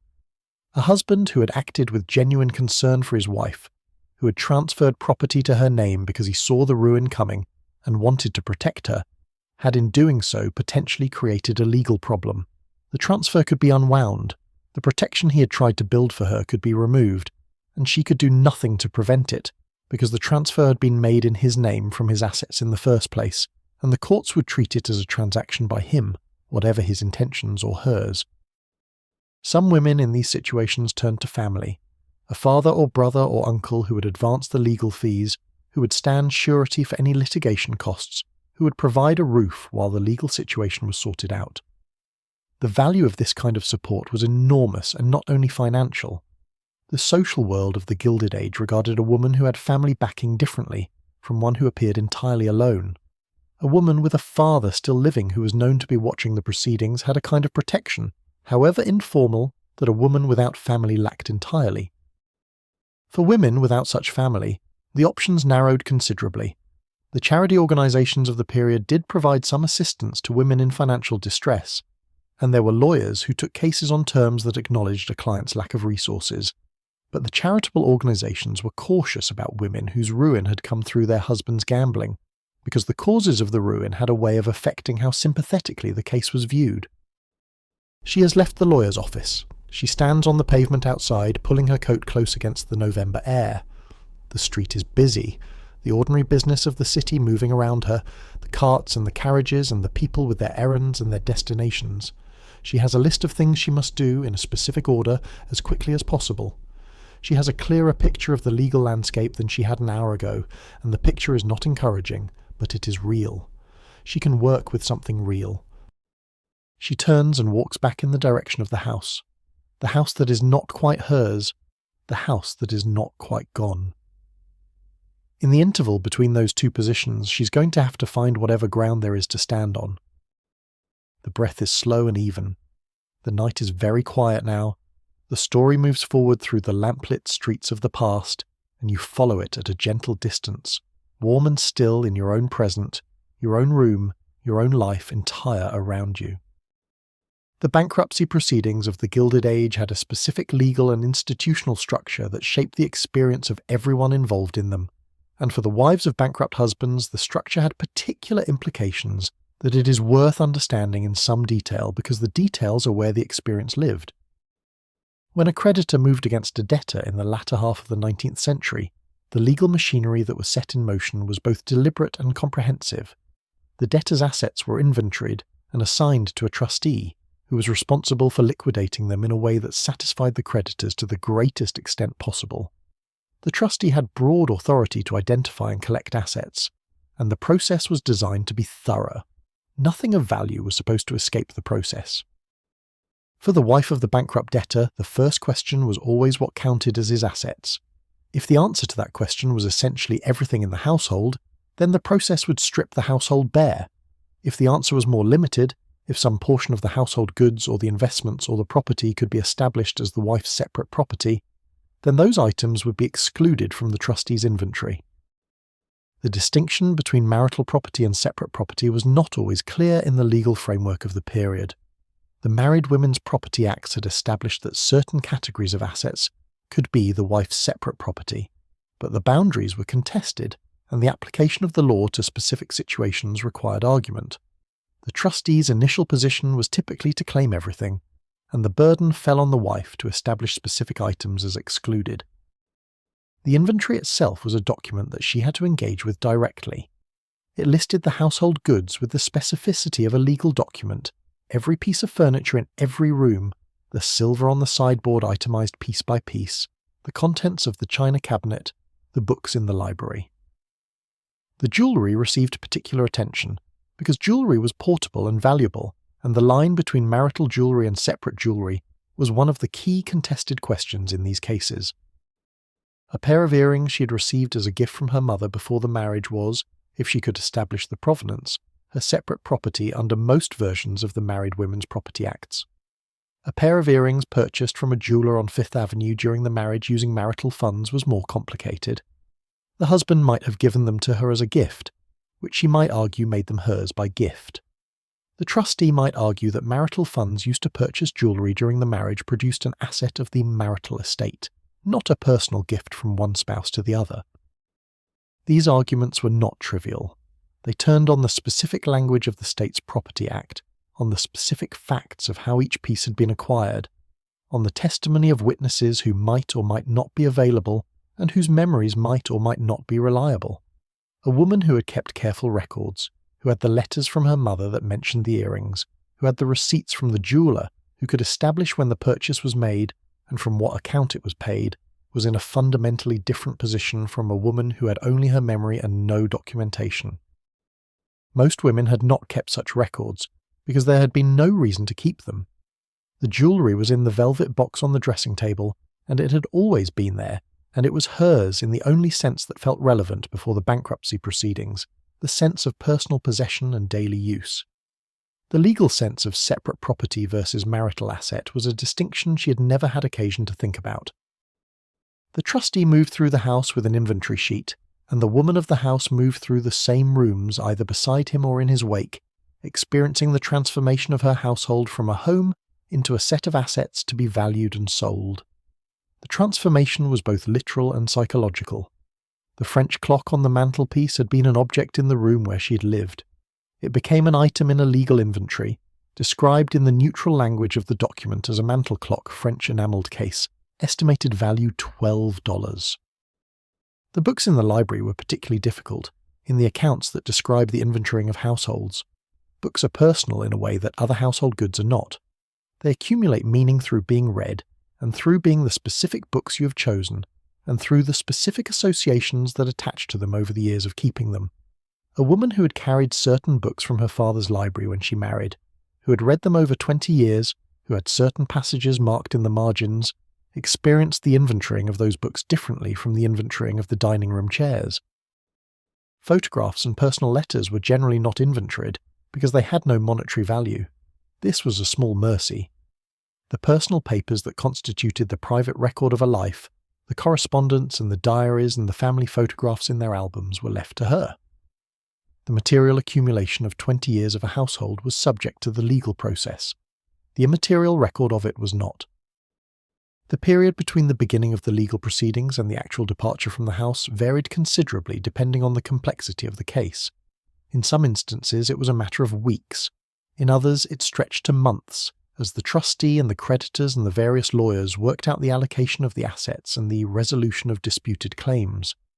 During this period she continued to live in the house that was legally no longer hers, managing a household that was in the process of being dismantled around her. This liminal period had its own quality in the accounts. The household continued in a reduced form. The servants who remained went through the daily routines, though the routines were themselves becoming simpler and less elaborate as the circumstances required. She continued to manage because the alternative was chaos and the children still needed meals and the house still needed to be kept. But managing a household in the process of being legally consumed was work that had a particular kind of futility underneath it. She knew that the effort she was putting into the management of the household was effort that would not produce what it was supposed to produce, the stable, enduring home that domestic management existed to maintain. She was managing a house toward its ending. The coal she ordered would warm the rooms for a few more weeks. The meals she planned would be served on the table that would shortly go to auction. The habits and routines and small acts of domestic care she performed each day were the habits and routines of a household that was ceasing to exist. There is a diary entry from a woman going through this period that describes an afternoon in late autumn when she found herself walking through the house touching things. Not packing them or assessing them, but simply touching them, making physical contact with the objects of the household in a way that was partly about remembering and partly about something harder to name. The back of the chair by the window where she read in the afternoons. The curtain fabric in the dining room that she had chosen 8 years ago from a sample book brought by the drapery man. The paint on the newel post at the bottom of the staircase, rubbed smooth by years of hands on it, hers and the children's and her husband's and the servants and the guests who had come up those stairs to dinner over the years of their life in this house. She was not performing grief. She was not performing anything. She was simply in contact with the things of her life before they were taken, acknowledging them in the simplest physical way, the press of the hand on the curtain, the palm laid flat against the wall beside the front window. In the diary entry she does not explain what she was doing, she simply records that she did it. The house was sold 6 weeks later at a price that covered part of the outstanding debt. She moved to the 2 rooms on the second floor of the house in Brooklyn where she would begin again. She took the photographs and the letters, and the few pieces of jewellery the lawyer had established as her separate property, and the clothes and the practical items she needed. She left the chairs and the curtains and the clock. The house on the avenue was occupied by another family the following spring. Their children touched the newel post at the bottom of the stairs and smoothed it further. Their curtains replaced the ones she had chosen. The rooms held a different life. The house continued, as houses do, carrying forward its architecture and its morning light and its specific acoustics into lives that had no connection to the one that had been lived in it before. The breath is very slow. Let the house go dark in the mind. Let the rooms empty themselves of everything except the darkness and the quiet. The story is moving now through its final passages, gentle and unhurried, toward the last of the night. Not all of them accepted their situation quietly. This is perhaps the most important thing to understand about the women in these records. The legal landscape was tilted against them in fundamental ways, but some of them walked into that landscape anyway, and pushed as hard as the law would allow, and occasionally, in the narrow spaces the law provided, they won something. The court records of the Gilded Age contain women who argued their cases with intelligence and persistence, who found the specific provisions in the Married Women's Property Acts that applied to their situations, who worked with their lawyers to identify the particular assets that fell within the law's protection, who pressed their cases through the circuit courts and sometimes the appeals courts, who refused the first adverse judgment and asked for the second opinion and the third. There is a woman in the Philadelphia records from 1883 whose name has been partially obscured in the surviving documents, but who appears as Mrs. E.T., who pursued a claim for the return of jewellery she argued was her separate property, under the Pennsylvania Married Women's Property Act of 1848, as amended. The jewellery had been taken by the sheriff's officers when her husband's estate was seized for his creditors. She argued that the pieces in question, a set of pearl earrings and a diamond brooch, had been given to her by her mother before her marriage, and were therefore her separate property, exempt from her husband's debts. The case turned on the question of documentation. Could she prove that the jewellery had been given to her before the marriage, and by her mother rather than purchased during the marriage from marital funds? She had letters. She had a witness, her mother's former lady's maid, who remembered the specific occasion on which the pieces had been given. She had the memory of her own marriage settlement, which had listed the jewellery among the assets she was bringing to the marriage, though the settlement document itself had been mislaid. The first court ruled against her. The sheriff's officer's inventory had listed the jewellery without distinguishing it from the household goods, and the court was reluctant to overturn an officer's inventory on the basis of testimony without documentary support. She appealed. The appeals court was somewhat more sympathetic. The judge wrote that the Married Women's Property Act was clearly intended to protect a wife's separate property from her husband's creditors, and that where there was credible evidence of the property's origins as the wife's own before marriage, the court should lean toward protection rather than against it. The pearl earrings and the diamond brooch were returned to her. It was a small victory in the context of everything she had lost. The house was gone, the household goods were gone. Her husband was in proceedings that would consume years and leave her with nothing beyond what she could establish as specifically her own. But the pearl earrings and the diamond brooch were hers, and she had stood in a courtroom and argued for them, and the court had heard her and agreed. There were women who sought divorces, a legal remedy that carried an enormous social cost in this era, but that was sometimes the only way to legally separate one's financial situation from a husband who was either absent, incompetent, or actively harmful. The divorce laws varied enormously by state, and a woman seeking a divorce had to navigate not only the legal requirements, but the social consequences, which in the Gilded Age were serious enough to effectively prevent many women from pursuing this option, even when it was legally available. A divorced woman in 1885 occupied a specific social position that was outside the normal categories. She was not a widow, for whom there was a recognised and respected social role, a set of mourning protocols, and ultimately a gradual return to normal social participation. She was not a wife. She was a woman whose marriage had failed in a way that was publicly recorded, and that attached, regardless of the facts of the case, some shadow of doubt about her character or judgment, or both. The women who chose divorce anyway, in the face of this cost, were usually women for whom the alternative was worse. Women whose husbands had abandoned them, and whose only hope of recovering control of their legal and financial situation was to sever the legal tie entirely. Women who had family support and social standing robust enough to survive the divorce's social cost. Women who had decided in the quiet of some particular night that the social world's judgment was less important than the simple fact of being legally free. Some of these women rebuilt remarkable lives. There are women in the records who emerged from financial ruin, and, if they had youth and health, and at least some remnant of their education and social skills, found ways to create independent existence. Some taught. The teaching of music and languages and drawing to the daughters of prosperous families was an accepted occupation for a woman of genteel background who needed income. It was not well paid, and it was not what she'd been raised for, but it was respectable and it was self-sustaining. Some wrote. The magazines and literary journals of the Gilded Age paid for fiction, essays, and travel writing, and the market was real, if not generous.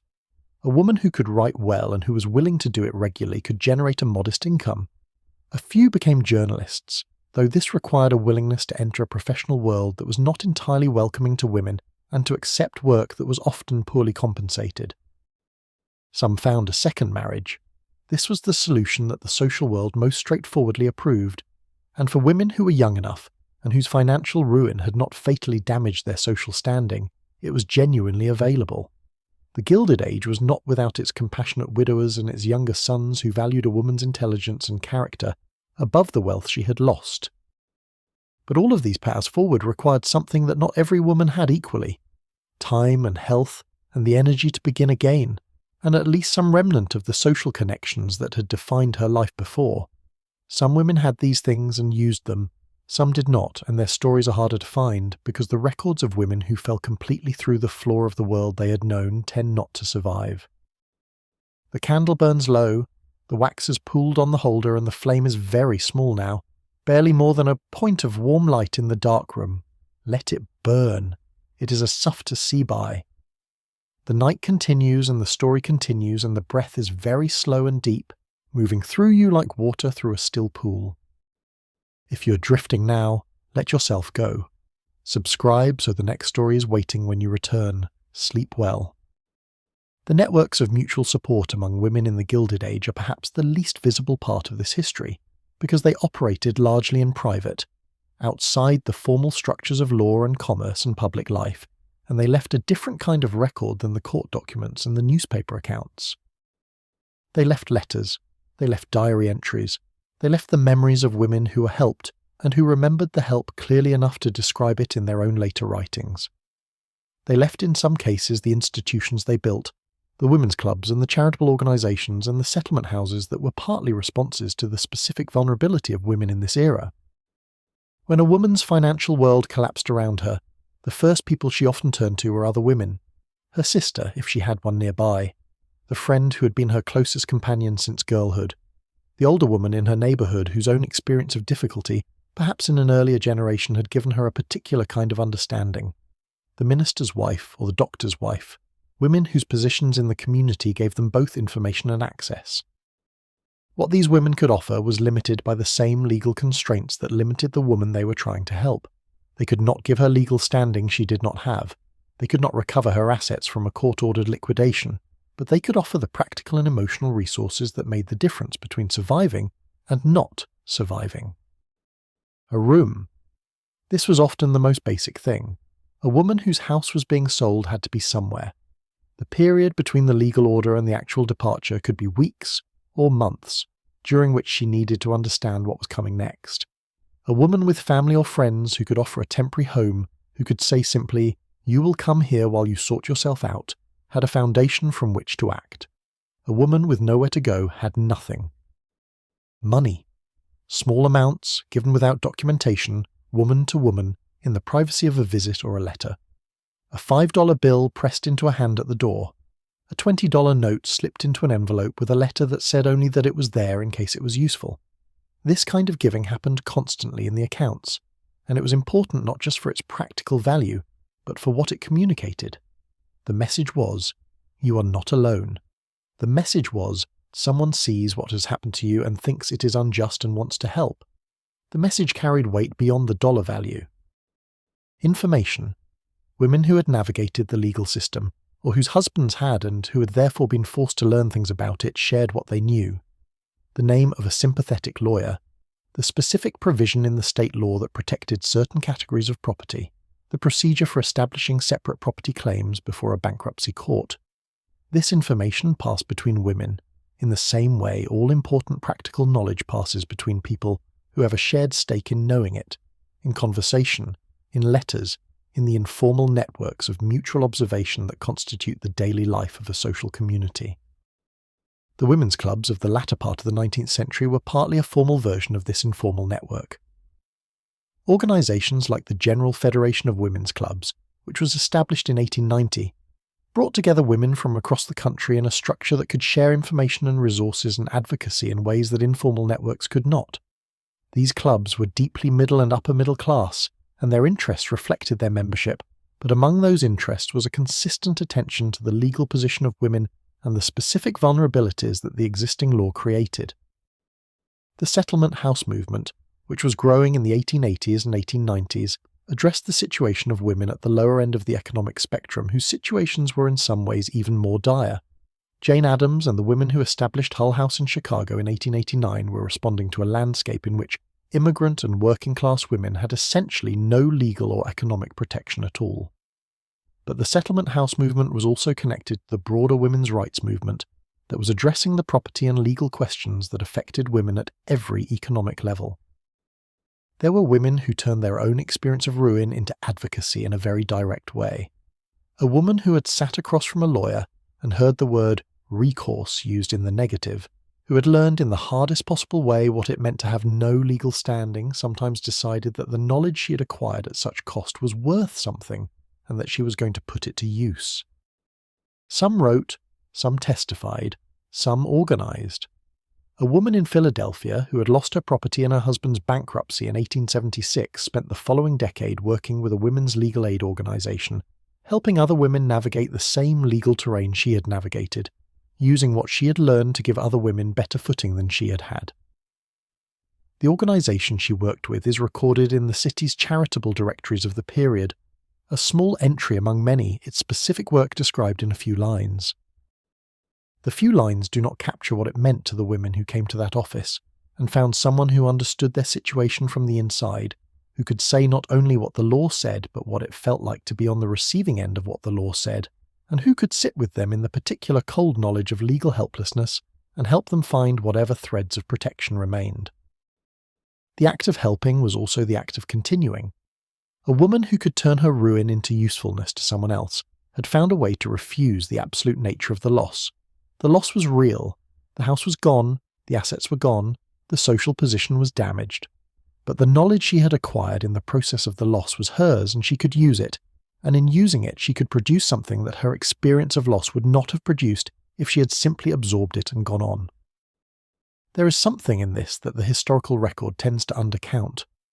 The informal networks of women supporting each other, the information shared in parlours and over tea and in letters not intended for archiving, the small practical kindnesses that made the difference between destitution and mere difficulty, these things are hard to measure and easy to overlook. But they were real, and they were important, and they were part of what the women in these accounts had access to, or did not have access to, and the difference was significant. The warmth of those networks reaches across the years. It is a human warmth, the specific warmth of people who have been through difficulty, and who extend their hand to someone else going through difficulty, not because it solves the underlying problem, but because no one should have to go through it entirely alone. Let that warmth settle around you in the quiet of the night. The room is dark and still, and the breath is slow, and the world is at rest. The story has one more passage ahead of it, moving toward the earliest hours of the morning, the hours when everything is quietest and the mind is most ready to release its hold on the day. There is another layer to this story, the layer where the stakes are highest and the falls are most spectacular, and it is found in the summer colony of Newport, Rhode Island, and in the great houses of Fifth Avenue and along the Hudson, in the world where the very rich conducted their lives at a scale that made the merely prosperous look modest by comparison. The cottages of Newport were not cottages. They were palaces set among lawns above the Atlantic, built in the 1870s and 1880s and 1890s, by families who had made their money in railroads and banking, and inherited wealth, and who spent the summers in a social competition of a rareness and intensity that has rarely been equalled in American life. The Vanderbilts, and the Belmonts, and the Astors, and the Gurlists, and the families who clustered around them, all competing through the medium of their houses and their dinners and their entertainments, and the sheer quantity and quality of the visible wealth they put before each other every summer. The Marble House, which Alva Vanderbilt commissioned and which was completed in 1892, cost $11 million to build, at a time when $11 million was a sum that defied easy comprehension. The Breakers, which Cornelius Vanderbilt II built in 1895, was 70 rooms of Italian Renaissance design sitting on 13 acres above the cliff walk. The cottages, as everyone called them with a particularly Gilded Age form of irony, were monuments to what money could do when it had very few external constraints and an intense desire to be noticed. The women who owned these houses, or who were married to the men who owned them, were at the apex of the social world. The Mrs. Astor, Caroline Shermer Horn Astor, maintained a list of the 400, the people who mattered in New York society, and the list was a form of power as real as any legal or financial instrument. Ward McAllister, her social factotum, enforced the list and its implications with a dedication that would have been more appropriate applied to a major governmental function. And even here, even at this level, the fundamental legal asymmetry applied. These women owned nothing. Their names might be on the social invitations and in the society columns and at the top of the charity committee rosters, but the legal ownership of the marble and the acres and the 70 rooms was in the name of the husband. He could, theoretically and in some cases actually, lose it all. The case of Alva Vanderbilt, who had become Alva Belmont after her divorce from William Kissam, Vanderbilt in 1895, is instructive in this regard. Alva was one of the most powerful women in American society by the early 1890s, famous for the costume ball of 1883 that had reordered the social hierarchy of New York, for the Marble House at Newport, for the French chateau she had built at 5th Avenue and 52nd Street. She had a social power of a kind that very few women anywhere in the world possessed. She also had, when she chose to use it, the knowledge that everything she had built and everything she had arranged and all the social architecture of her life could be dissolved by the legal action of her husband. She pursued a divorce from William Vanderbilt in 1895 at enormous social cost, and what followed was a period of adjustment in which her social standing survived, partly because she had enough personal strength and enough allies and enough of the social capital she had accumulated to insist on survival. But she had to insist. The survival was not automatic. At a less elevated level, the mechanics were the same and the falls were harder, because there was less to cushion them. A woman who had built her social life around a house she did not legally own, around a level of expenditure that depended entirely on her husband's continuing financial health, around a set of social relationships premised on the wealth and standing that the marriage provided, found, when the marriage or the finances collapsed, that she had been building on someone else's foundation all along. The Newport season itself was a context in which financial ruin could be both concealed and accelerated. Concealed, because the social imperative to appear and to appear correctly, to have the right house and the right staff and the right horses and the right invitations meant that families sometimes maintained the appearance of wealth, long after the actual wealth had departed. Accelerated because the cost of Newport living was significant, and the pressure to participate at the appropriate level was relentless. A man trying to hold together a financial situation that was coming apart would find, in Newport, both the pressure to continue spending at a level he could not sustain and, in the club and the card parties and the excursions, the opportunity for further speculation and gambling that might, he thought, recover the losses. The environment itself was a particular kind of trap. His wife walked through the same environment in her Worth gowns, at the dinners and the balls and the afternoon teas, entirely unaware, or perhaps choosing not to be aware, that the foundation beneath all of it was cracking. She had maintained her part. She had run the household and managed the social calendar and been precisely what was required of her in every room she entered. She had done nothing wrong. The Atlantic is very close here, audible on most nights, that constant low sound of water against stone that underlies everything in Newport. The breath of the ocean beneath the music and the conversation and the clinking of glasses. You can hear it if you listen past the other sounds. It is very old, that sound. It was there before the cottages and it will be there long after. The tides move in and out with complete indifference to the lives being arranged above them. Let the sound of it carry you. That low rhythmic movement of water in and out, like the breath you're drawing now, slow and deep and very far from urgency. The night is late and the story settles toward its quieter hours. The social season of the Gilded Age had a rhythm as fixed as the seasons of the natural year, and it was organised at its upper levels with a degree of formality that required both significant expenditure and constant management. A family with social aspirations moved through the year in a prescribed pattern, from the city in winter and spring to the country or the shore in summer, back to the city in autumn, and through each segment of the year attended to specific obligations and events that constituted membership in the social world. The winter season ran from January through Lent, a period of dense social activity in the city, with dinners and balls and opera nights and the charity events that allowed the wealthy to demonstrate their civic virtue while also enjoying themselves. The opera season at the Metropolitan or the Academy of Music was a central institution, with boxes held from year to year by the families that could afford them, the boxes themselves constituting a form of public display of social position as explicit as any formal announcement. The spring brought the charity ball season and the debutante presentations, the formal introduction of daughters into the social world that marked their arrival at marriageable age. For the mothers managing these presentations, the work involved was substantial, and the expense was considerable.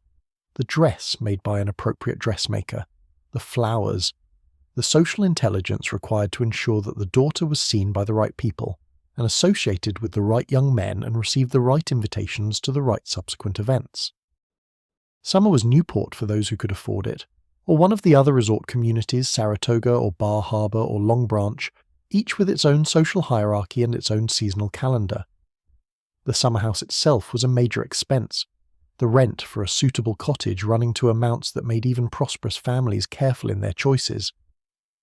Then the additional expense of operating it, the servants brought up from the city or hired locally, the entertaining that the season required, the horses and the carriages and the yacht if one kept one, the subscriptions to the casino and the reading room and the other institutions of the resort community. The autumn brought the return to the city and the beginning of the calling season, the dense round of visits that re-established social connections after the summer dispersal. This was the time when the social calendar for the coming winter was essentially decided, when the invitations and the reciprocations established who was to be seen with whom and in what context over the months ahead. A family maintaining this seasonal pattern at its full extent spent money continuously and substantially. The houses in the city and in the summer resort, the wardrobes required for each segment of the year, because the same dress could not be worn to a Newport lawn party and a winter dinner in New York, and the rotation of appropriate clothing through the year was itself a significant category of expense. The entertaining, which was not merely social pleasure but a professional obligation, the means by which social standing was maintained and expressed and confirmed. The wives managed most of this. The seasonal logistics were their work. They oversaw the opening and closing of the various houses, the transfer of the household between city and country, the management of the servants who travelled with the family, and those engaged locally at the various stops. They planned and executed the entertaining that was required, worked out the guest lists and the menus and the seating and the social calculations that determined who should be invited to which events and in what combination. They did all of this without, in most cases, any real understanding of whether the family could actually afford it. The question of whether the house in Newport was within the family's means, whether the wardrobe expenditures were sustainable, whether the entertaining budget was realistic given the current state of the investments downtown, these were questions that the husband managed or failed to manage in the financial world that was his domain. She was living effectively on a budget she could not see. She spent what the social world required her to spend and managed the household as efficiently as she was capable of managing it, and trusted that the money was there because she had been told it was there, and because nothing in her experience had yet told her otherwise. Some women understood this situation clearly and found it uncomfortable. There are diary entries and letters from women who expressed the desire to understand the family finances more fully, who felt the discomfort of managing substantial expenditures without knowledge of the larger picture, who recognized that their ignorance was a form of vulnerability. But the cultural framework that defined financial knowledge as men's territory was powerful, and a woman who pressed too hard for detailed financial information was in some cases met with reassurance, and in others with a response that suggested she was overstepping. The social season created a particular kind of trap for families in declining financial health. The social obligations did not diminish when the money did. They continued. And a family that began to cut back too visibly was cutting back on the expenditures that maintained its social position, which meant it was cutting back on social position itself. The calculation was brutal. Maintain the social position and spend money you do not have. Cut back and watch the social position deteriorate in a way that will be visible and that will have consequences for the family's future. Men who were in financial difficulty frequently chose to maintain the seasonal pattern longer than was rational, spending money they could not afford on a social life that was bought partly with borrowed capital, because the alternative was visible social decline and the conversations that would follow it. This is part of how the debt accumulated, not through single dramatic decisions, but through the continuous grinding commitment to a standard of life that the income no longer supported. And the wife, managing the household and planning the entertaining and overseeing the seasonal migrations, was the instrument through which the maintenance was achieved. She was the one who actually produced the social life that was being bought on credit she did not know was credit. She did the work efficiently and well because she was good at it and because it was what was required, and in doing it, she was helping to sustain the fiction a few months longer. There is a specific cruelty in this. She was not only the victim of the financial ruin when it came, she had, unknowingly, been the means of it in the final phase. The parties she'd given, The dinners she had organised, the social life she had managed with such skill, all of it had been financed with money that was already owed elsewhere. She had been the face of a fiction she did not know was a fiction. In the aftermath of the ruin, some women felt something close to complicity for this reason, even though they had no knowledge of what they were doing and no ability to prevent it. The feeling was not rational, but it was real, and it was part of the emotional weight of the experience beyond the straightforward financial loss. The season continues in Newport. The lawns are green, and the houses are open, and the ocean is visible from certain upper windows on clear days, a strip of blue on the horizon. The calling cards are being left and collected. The dinner invitations are being written out. The social machinery is moving forward as it always moves, requiring, consuming, producing the performances of wealth and ease that are its only real product. And somewhere in this world, in one of the houses, a woman is writing a guest list for a dinner that will be paid for with borrowed money, not knowing this, not suspecting, doing her work with her habitual care and competence, the list taking shape under her pen in the quiet morning room with the light coming through the window at its summer angle. The breath is very slow. The night is very late. Let the scene dissolve slowly, the way a scene dissolves when sleep is close, the edges softening, the details receding, leaving only the quality of the light and the sound of the ocean in the distance, and the profound stillness of the deep small hours. While the women in the drawing rooms of Newport and the morning rooms of the city townhouses were discovering the limits of their legal position, there were other women, sometimes the same women in different circumstances, who were working actively to change those limits. The history of the Married Women's Property Acts is also a history of advocacy, of women who understood the legal system well enough to identify exactly what needed to change and who had the political skill and the persistence to push for change through the available channels. Elizabeth Cady Stanton is perhaps the most famous of them. She was born in 1815 in Johnstown, New York, the daughter of a lawyer who had practiced family law for decades and who understood the practical consequences of coverture from years of seeing it in his clients' lives. Her father, Daniel Cady, was not a reformer by inclination. He believed in the law as it stood, but he also watched his daughter's intelligence and ability and found himself explaining to her, when she was still a girl reading his law books in his office, that the law placed limits on what she could do, and she found those explanations troubling in a way that never entirely left her. At the Seneca Falls Convention in 1848, Stanton drafted the Declaration of Sentiments, which included among its grievances the legal disabilities of married women. She was specific about them. He has taken from her all right in property, even to the wages she earns. He has monopolized nearly all the profitable employments, and from those she is permitted to follow, she receives but scanty remuneration. The document read these conditions not as natural facts but as injustices, the product of legal choices that could be unmade by legal choices. The New York Married Women's Property Act of 1848, passed in the same year as Seneca Falls, was a landmark. It allowed married women to own property in their own names, to keep separate property they brought to the marriage or received as a gift or inheritance. But it did not allow them to keep their earnings from labour or to contract freely, and subsequent campaigners spent the next 2 decades working to extend and strengthen its provisions. Ernestine Rose was a Polish-born activist who had campaigned for married women's property rights in New York since 1836, collecting signatures for petitions that she presented to the legislature year after year, long before the 1848 Act passed. She understood the legal technicalities and could explain them in clear, accessible language that helped ordinary people understand what the abstract legal doctrine of coverture meant in the practical terms of their daily lives. She was among the most effective advocates of her era. Susan B. Anthony, who is better known for her work on women's suffrage, was deeply engaged with the property rights question as well, because she understood that the two issues were connected. A woman who had no legal existence as a property owner, who could not control her own earnings or her own assets, could not be an effective political participant even if she were given the vote. The economic disability and the political disability were parts of the same system. The legal reforms came slowly, unevenly, in a way that reflected the federal structure of American government. Each state passed its own version of married women's property legislation on its own timeline, with its own specific provisions and exceptions and limitations. A woman in Massachusetts had different rights than a woman in South Carolina. A woman in New York in 1880 had significantly more legal protection than a woman in New York in 1850, but significantly less than she would have in 1900.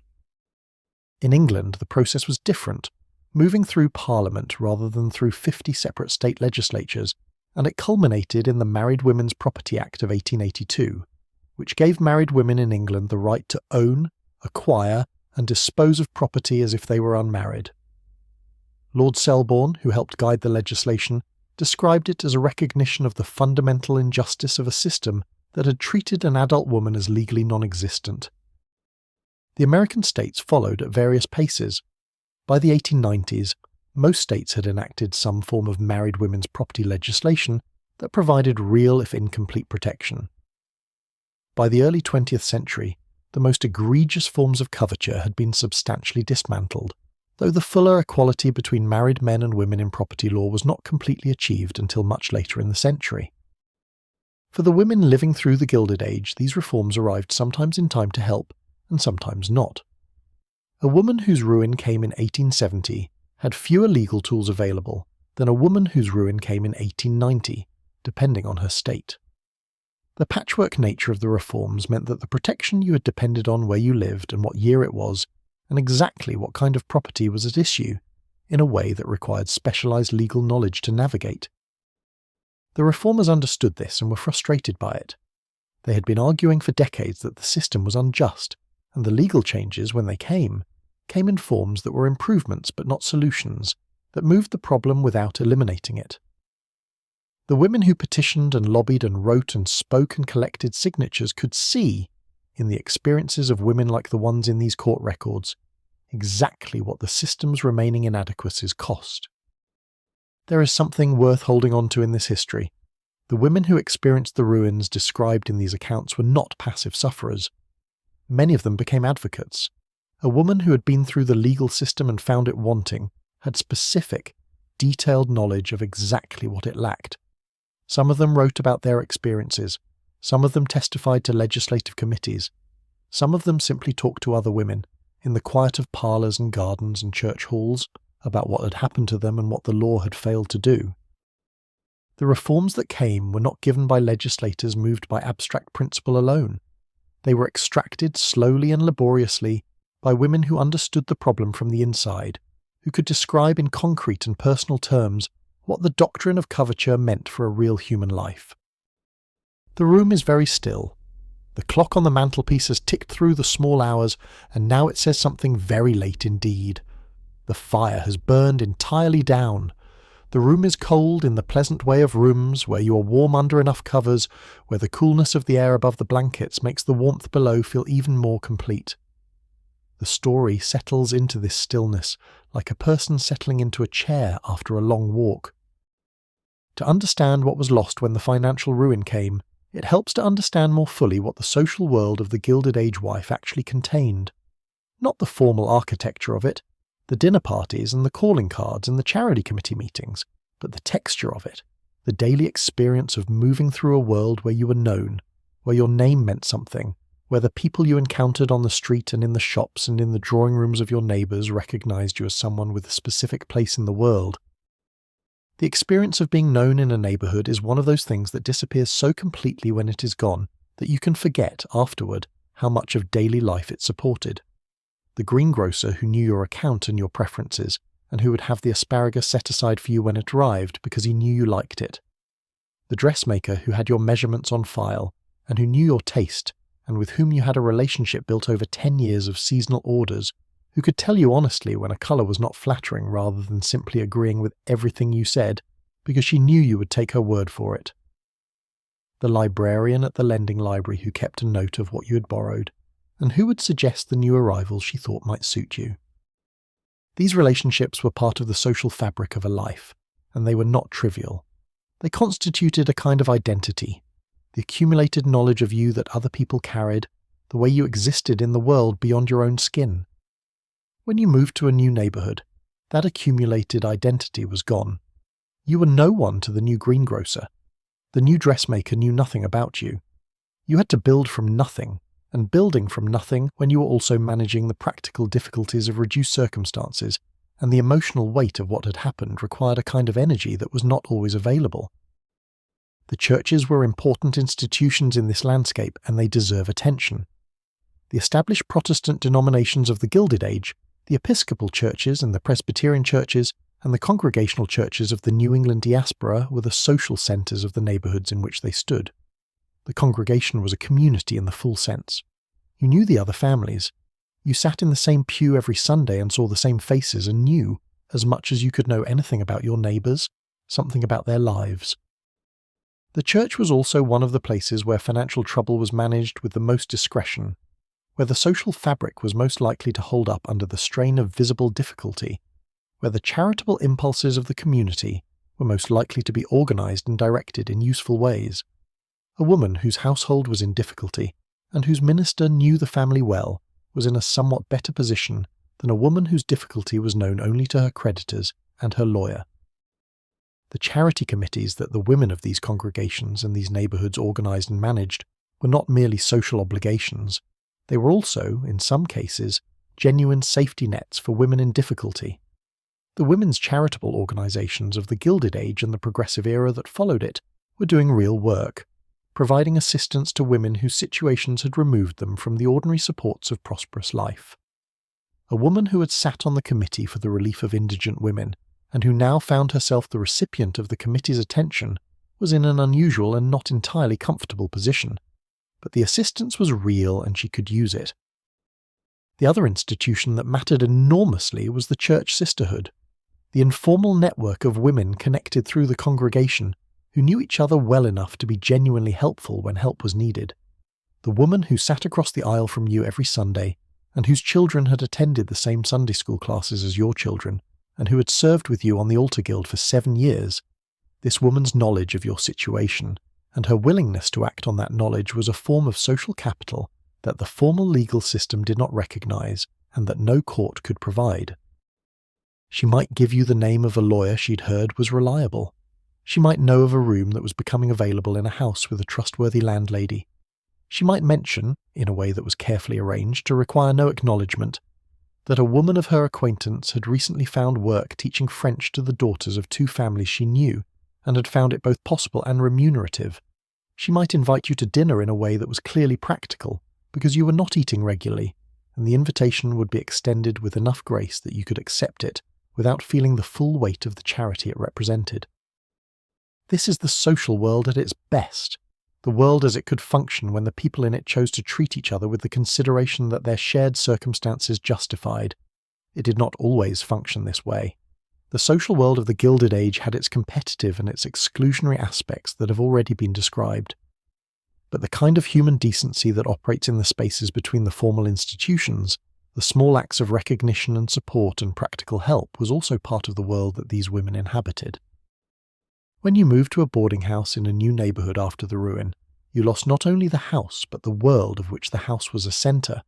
You lost the greengrocer and the dressmaker and the minister who knew your family and the woman from the congregation who invited you to dinner in the practical way. You had to rebuild not only a domestic life but a social existence, and the rebuilding was work on top of the other work of finding income and managing reduced expenses and navigating the legal aftermath of the bankruptcy. Some women managed this rebuilding with considerable skill. They approached the new neighbourhood with the same social intelligence they had deployed in the old one, introducing themselves to the appropriate institutions, finding the church and the charitable organisations and the social networks appropriate to the new situation, making themselves known in ways that were genuine and that allowed other people to make themselves known to them. Within a year or 2 of the move, they had rebuilt something that functioned, that provided the daily texture of being known and knowing others, that makes a life feel inhabited rather than merely endured. Others found the rebuilding beyond them, at least for a time. The combination of loss and shame and exhaustion and practical difficulty was sometimes simply too much to also do the social work of establishing oneself in a new community. These women existed in their new circumstances in a kind of isolation, managing the daily requirements but not building beyond them, living at the surface of the new world without going deeper into it. The isolation was its own difficulty. The social world of the Gilded Age wife had provided not only status and pleasure, but genuine support and information and connection, and its absence left a gap that was partly practical and partly emotional. A woman living in boarding house rooms in a neighbourhood where she knew no one, managing on income that barely covered her needs, doing all of this without the kind of daily human contact that the former life had provided in abundance, was lonely in ways that the practical difficulties did not fully account for. She had come from a world of managed distance, where intimacy was carefully calibrated, and the social performances of the calling card and the formal dinner kept people at a measured remove while appearing to connect them. She had been good at those managed distances. They were the social form she had mastered. The new world required something different, a kind of directness and practical solidarity that the Gilded Age drawing room had not particularly encouraged. Some women found this new mode of connection easier than they expected. The women of the boarding house table, stripped of the social markers that had organised the previous world, sometimes encountered each other more directly than people of comparable backgrounds would have encountered each other in the formal social world. The shared experience of reduced circumstances could be, paradoxically, a basis for genuine conversation, the kind of conversation that is possible only when the social performances have fallen away. There is a description in a memoir from the early 20th century of a meal at the boarding house table sometime in the winter of 1887, written by a woman who had been through her own financial ruin 2 years earlier, and who was writing about her boarding house years from the distance of a somewhat better decade. She describes the table, the landlady at one end and 6 lodgers arranged along the sides, and the conversation that happened over a meal of salt cod and potatoes, and the specific quality of the conversation, which moved from the practical to the personal in a way she had not expected. The woman next to her had been a merchant's wife in Providence. The woman across the table had been a music teacher before her marriage, and was returning to teaching now. The retired school teacher at the far end had been in these rooms for 3 years, and knew everything about the neighbourhood and offered information freely to anyone who needed it. The young woman from the millinery shop was the youngest of them, and the only one who had not come from a background of prosperity, and her presence at this table, her easy naturalness in circumstances that the others were still adjusting to, was its own kind of instruction. She wrote that the meal was the best she had eaten in months, not because the food was good, which it was not, but because the conversation was real. That no one at the table was performing anything in particular. That the social distance that the drawing room had required was simply absent, and in its absence people spoke to each other as people, which turned out to be a great relief. Let the table stay in the mind a moment.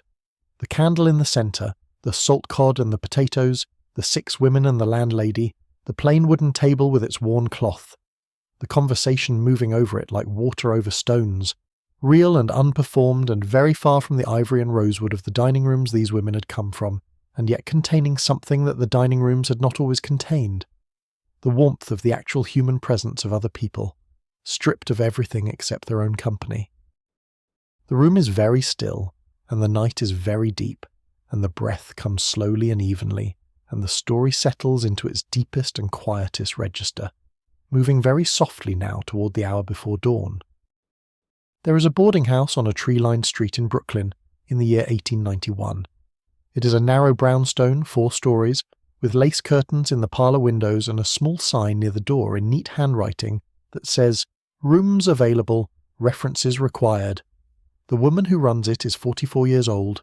Her name is Mrs. Catherine H., and she has been running this house for 6 years. 6 years ago she had a different life, a house on the west side of Manhattan, a husband in the importing business, 3 servants, a place in the social world of her neighbourhood that she had cultivated carefully for 15 years. Then the business failed, the debts came, the house went, the husband went to Ohio and wrote a letter from there saying he was starting again and would send for her when he was established, and she understood from the quality of that letter that no such sending was coming. She had a sister in Brooklyn who was married to a man of modest but stable means, a bank clerk who had no particular brilliance but an excellent record of showing up and being reliable, qualities whose value Mrs. Catherine H. had come to appreciate in a very personal way. She went to Brooklyn and lived with the sister for 8 months while she figured out what to do. What she did was this. She'd watched her aunt run a boarding house for 30 years. She knew how to run a household efficiently, how to manage servants and provisions and accounts, and the complex diplomacy of people living in close proximity to each other. She had the skills. What she needed was a house and a small amount of start capital. Her sister's husband was the guarantor for a loan. The house in Brooklyn was rented on a 6-month lease. She spent the remaining money on the furnishings that the house needed, bought at auction and second-hand, not the quality of what she had owned before, but solid and respectable. She put the sign in the window. She wrote to the minister at the local Presbyterian church, who knew everyone in the neighbourhood and who was willing to send respectable people her way. The first tenants were 2 school teachers and a young woman who had come to Brooklyn to work in a millinery shop and needed a safe address. Within 6 months the house was full. Within a year she had paid back the loan. Within 3 years she had saved enough to take a lease on a larger house 2 streets over, which she ran simultaneously, hiring a housekeeper to manage one while she managed the other. She was not wealthy. She would never again be what the Gilded Age would recognise as prosperous in the full sense. She would not return to the drawing rooms and the calling cards and the seasonal round of a woman of her former position. But she owned her income. She controlled her accounts. She made her own decisions about her own life in a way that she had not, she now understood, ever fully done in her marriage. She had not planned this. She had not chosen it. It had been forced on her by circumstances she had no role in creating and no ability to prevent. But the life she had built in Brooklyn was hers in a way that the life she had lost in Manhattan had never quite been, and there was something in that fact she had difficulty naming, but that was real. There is another woman in the records, a Mrs. Frances B. of Boston, who went through financial ruin in 1879 when her husband's textile venture collapsed and took everything with it, and who spent the following decade writing for the literary magazines of the era. She wrote essays about household management and travel pieces about places she had visited in the years of prosperity, and eventually a series of quiet, observational pieces about the lives of women in reduced circumstances, pieces that appeared in 2 of the better-known magazines of the period under her initials. Her writing is careful and perceptive. She does not dramatize. She describes the texture of things, the specific domestic details of a life conducted on less money than you were raised to expect, the adjustments and economies and the new kinds of competence that become necessary. She writes about learning to cook, which she'd never done before, about the specific feeling of being in a kitchen for the first time as someone trying to produce a meal, and not merely someone ordering one. She writes about money in a way that women of her class rarely wrote about it in public, directly and without apology. She found readers. The letters that came to the magazine in response to her pieces suggested that there were many women in similar situations who recognized themselves in her descriptions and were grateful for the recognition. She was not writing about an unusual experience. She was writing about an experience that the economic volatility of the Gilded Age made common, but that the social conventions of the era made it difficult to discuss openly. Her letters to a friend, which have survived in an archive, describe the satisfaction of the writing alongside the difficulty of the financial situation. She writes of sitting down at her writing table and feeling, for the first time in years, that she was doing something that was entirely her own, that the words she set down and the thoughts they contained were hers, not borrowed from a social role, not performed for a social audience, but genuinely produced from her own mind and her own observation and her own experience. It was not the life she would have chosen, she makes that clear. She misses specific things about her former life with a specificity that shows how fully she had inhabited it, misses the particular quality of the winter light in the drawing room on Madison Street, the sound the latch on the garden gate made when you closed it behind you, the smell of the roses that grew against the back wall every June. The house on Madison Street was sold, and she does not know who lives there now. But she is here, she writes. She is continuing.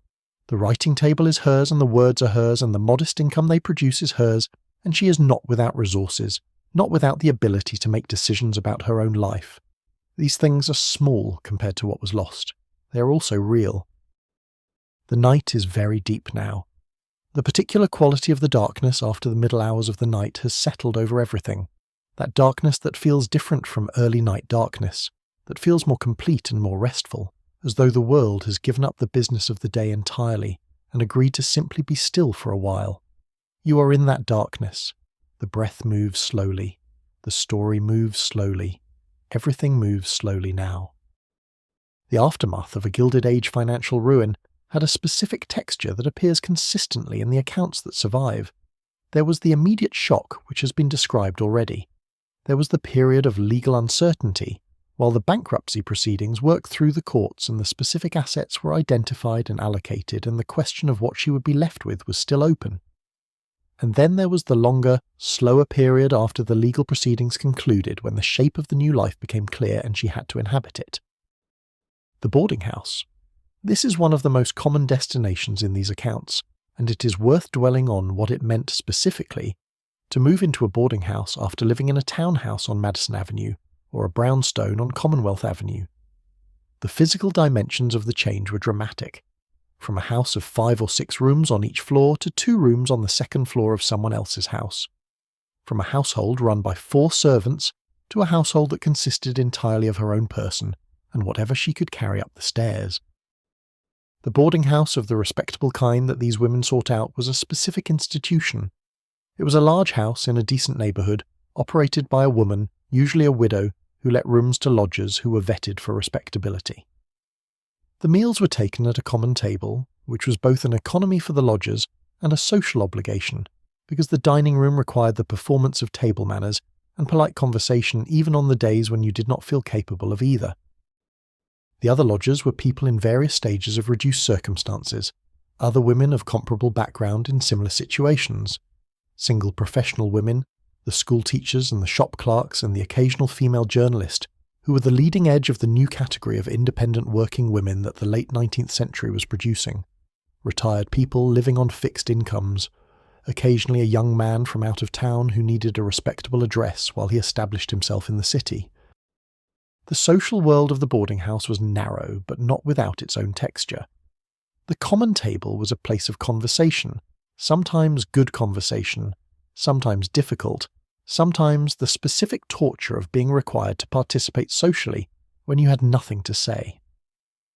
The other women were often sources of the information and practical support that mattered.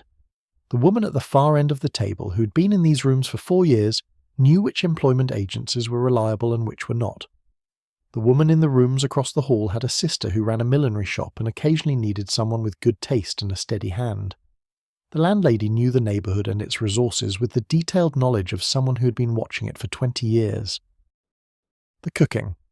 This comes up consistently in the accounts of women who moved from households with cooks to rooms where they had a small stove or shared a kitchen. The encounter with cooking as something you yourself had to do, as a physical skill that required knowledge and practice and attention, was for many of these women genuinely new. They had directed the cook, they had discussed menus, they had understood food as it came to the table fully formed, the production of it, the actual fire and the pan and the ingredients and the sequence of steps that transformed them into something edible. This was knowledge they did not have. Some of them found it interesting. The practical discovery of a skill that was genuinely useful, that produced something concrete and immediate, that had a clear relationship between effort and result, appealed to women who had been managing abstract social processes for years. There is a particular kind of satisfaction described in several accounts, the specific pleasure of having made something that could be eaten, of having solved a problem with your own hands in a way that the social problems of the drawing room never allowed. Others found it simply difficult and dispiriting, the daily evidence of how far they had descended from the life they had expected, and they cooked badly and ate without pleasure, and waited for the situation to change into something else. The question of employment was one that occupied almost every woman in these situations at some point. The cultural framework of the era discouraged women of genteel background from entering paid work, because working for wages was associated with the lower classes, and a woman who took employment was visibly stepping down from the social position that marriage into the middle or upper middle class was supposed to confirm. This cultural pressure was real, and it shaped the choices available, because even the employment that was acceptable was employment that acknowledged the woman's genteel origins in the way it was described and understood. Teaching was the most consistently acceptable option. Teaching music, or languages, or drawing, to the daughters of prosperous families in their homes or in small schools. This work preserved a certain fiction of social equivalence. The woman who came to teach your daughter French had been, and in some sense still was, a woman of your own class. The work was understood as a temporary necessity, or as a form of genteel self-sufficiency, rather than as a permanent descent. The pay was modest. A woman teaching music or French for 2 or 3 hours a day, 5 days a week, earned enough to cover her rooms at a boarding house and her meals and very little more. But it was real money, earned by her own work, deposited into her own account at the savings bank under her own control. The specific difference between money that is yours and money that is given to you by someone else's grace is not abstract. It is felt every time you make a decision about how to spend it. Some women found employment in the retail world, in the department stores that were becoming major institutions of city life in the 1880s and 1890s. Macy's and Wanamaker's and Marshall Field's employed substantial numbers of women in various capacities, from selling floor to management positions as the stores grew. This was lower status work than teaching, more visibly commercial, and it required a woman to appear in public in a working capacity that was harder to reconcile with the genteel self-image.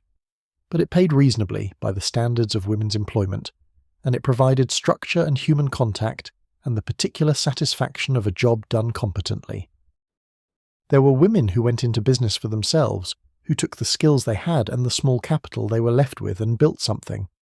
The boarding house operator was herself often one of these women, a woman who had started where her lodgers were starting, and who had over years built a small enterprise that was self-sustaining. The milliner who had begun with needlework and built a small shop, the woman who organised a domestic employment agency that matched households with servants, drawing on the network of knowledge she had acquired in years of managing her own household. These enterprises were usually small and usually difficult and rarely made their founders wealthy. But they were things that belonged entirely to the woman who ran them. The boarding house was her house, in a way that the Madison Avenue brownstone had not been. The millinery shop was her shop. The employment agency was her agency. The income, such as it was not subject to a husband's management or a creditor's claim. It was hers because she had made it. The emotional geography of these rebuilt lives had a specific quality that the accounts try to describe in various ways. Not happiness exactly in the uncomplicated sense. The losses were real, and they remained real. The house and the silver and the social life, and in many cases the marriage itself. The grief for what was gone was genuine. But alongside the grief was something else, a kind of clarity, the knowledge that she had survived something she would not have believed before it happened that she could survive, the discovery that she was more capable than she had known. Many women described a version of this, the discovery in reduced circumstances of abilities they had not known they possessed, the discovery that they could cook, that they could manage money precisely when it was scarce, that they could navigate the employment world, that they could endure the social diminishment without being destroyed by it. The discovery that the social position she had managed so carefully for so many years had been real, but had not been the whole of her. This is perhaps the one thing in these accounts that moves slightly against the grain of simple tragedy. The women who had been legally helpless in the face of their husbands' failures were not, in the aftermath, entirely without resources. The resources they had were not the resources they would have chosen. They were the resources of the person who has been stripped of the expected supports and has had to discover what remains when those supports are gone. What remains is not nothing. It is the specific, hard-won knowledge of your own capacity, and some of them, in their quieter moments, looking back from the distance of 10 or 20 years, said something like this, that they would not have chosen it, that they wished it had not happened, that they wished the law had been different and the husband had been different, and the whole terrible sequence of events had not occurred. And also, quietly, that they had found themselves in the ruins in a way that might not have happened otherwise. Let that observation settle into the quiet of the night, not as consolation for what was unjust, not as a suggestion that the losses were worth it, only as the truth that the women in these accounts tell, complicated and real, the way all true things are complicated and real. The night is very late now. The story is moving toward its ending. The breath is the slowest it has been, and the room is the stillest it has been, and the world outside is entirely quiet, held in the deep, still hours before dawn begins. The children remembered it differently than the parents did. This is true of most significant events in family history, but it is especially true of financial ruin, because children experience it through sensory details rather than legal and social abstractions, and the sensory details stay with them in ways that the documents do not.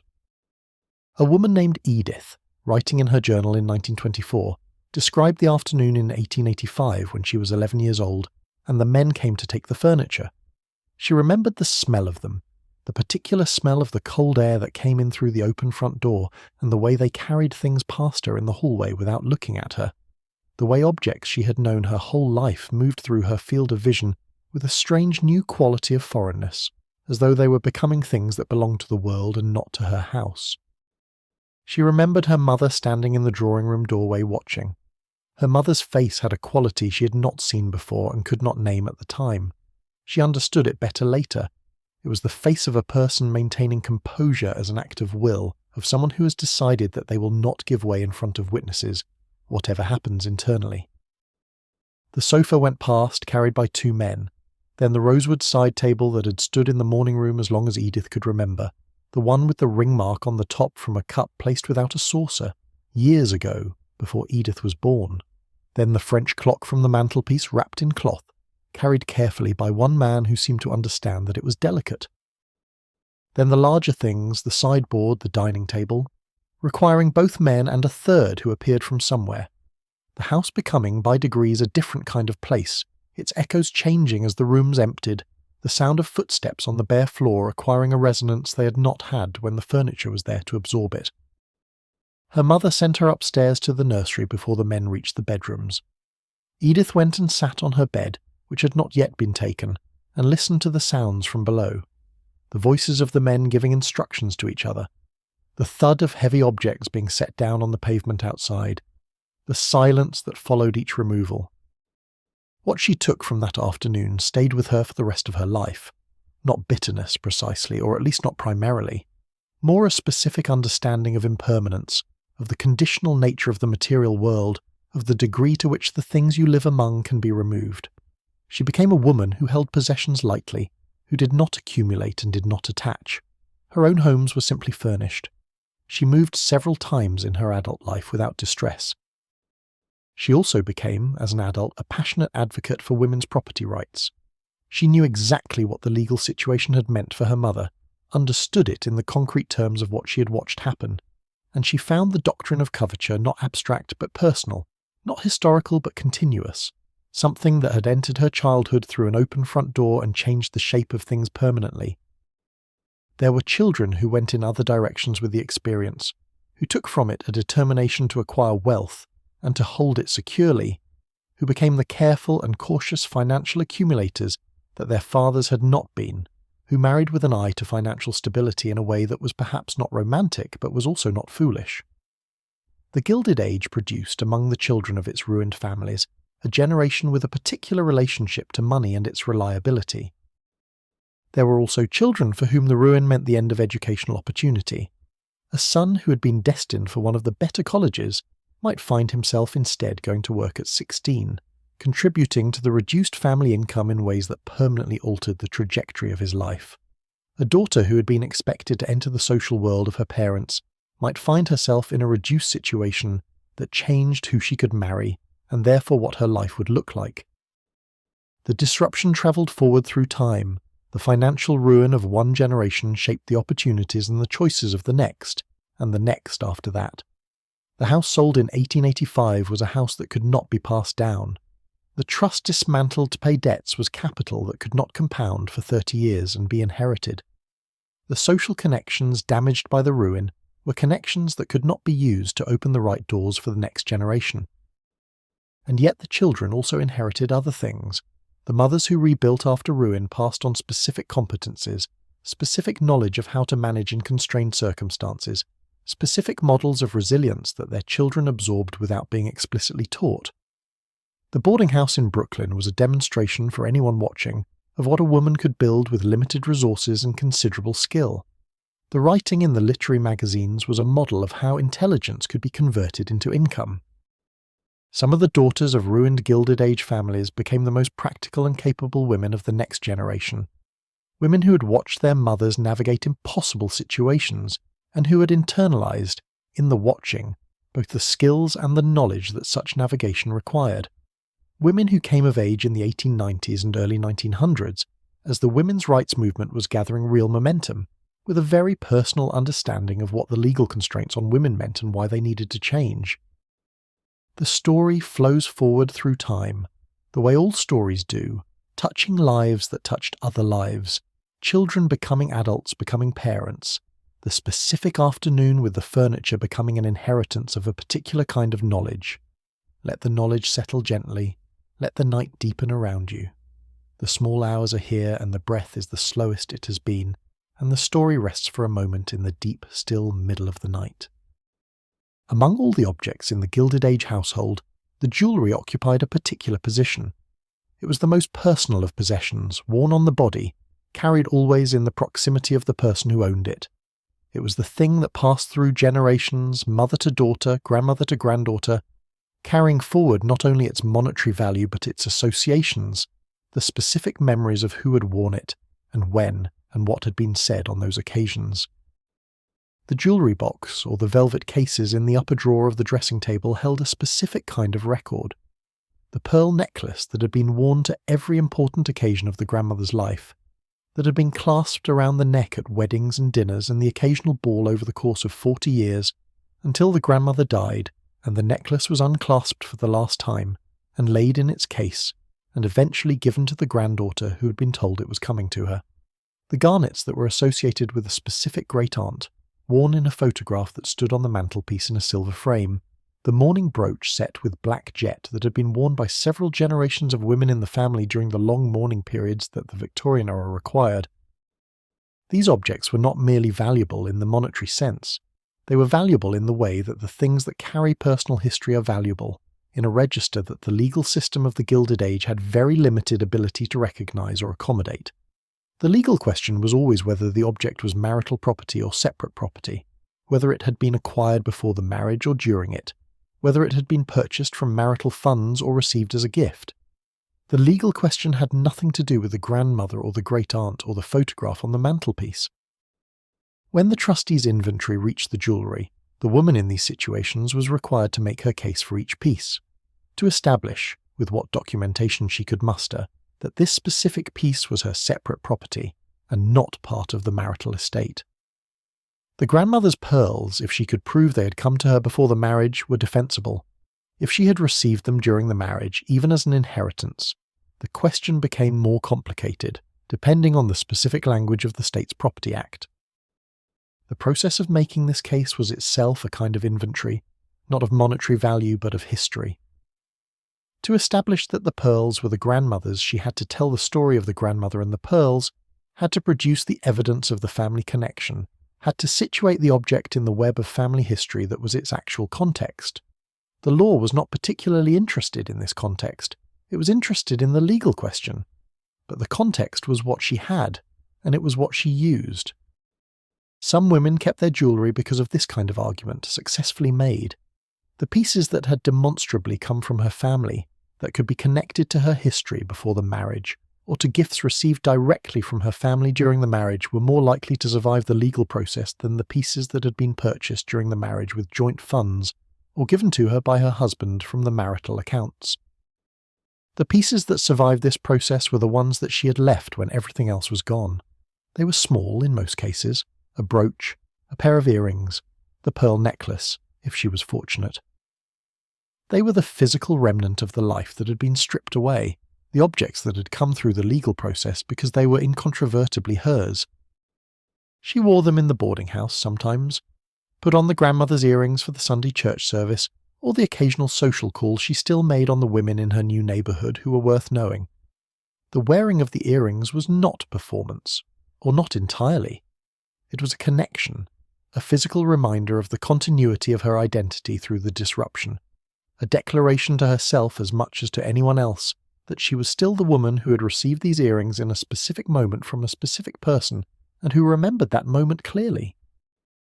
The jewellery that was sold was gone in a more complete way than the furniture. Furniture could be replaced eventually when circumstances improved.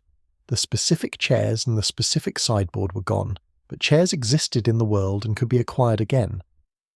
The grandmother's pearls, once sold at auction to satisfy a creditor, were truly gone. They had entered the world's general circulation and there was no finding them. The specific object and the specific history it carried were separated permanently. There is something particularly painful in this, and several women in the accounts identify it as among the most difficult aspects of the loss. not because the monetary value was the greatest, but because the connection to the family history that those pieces represented could not be replaced with money. The garnets that had been the great-aunts, the brooch that had been worn in the photograph, these were irreplaceable in the specific sense that no amount of money could produce them again.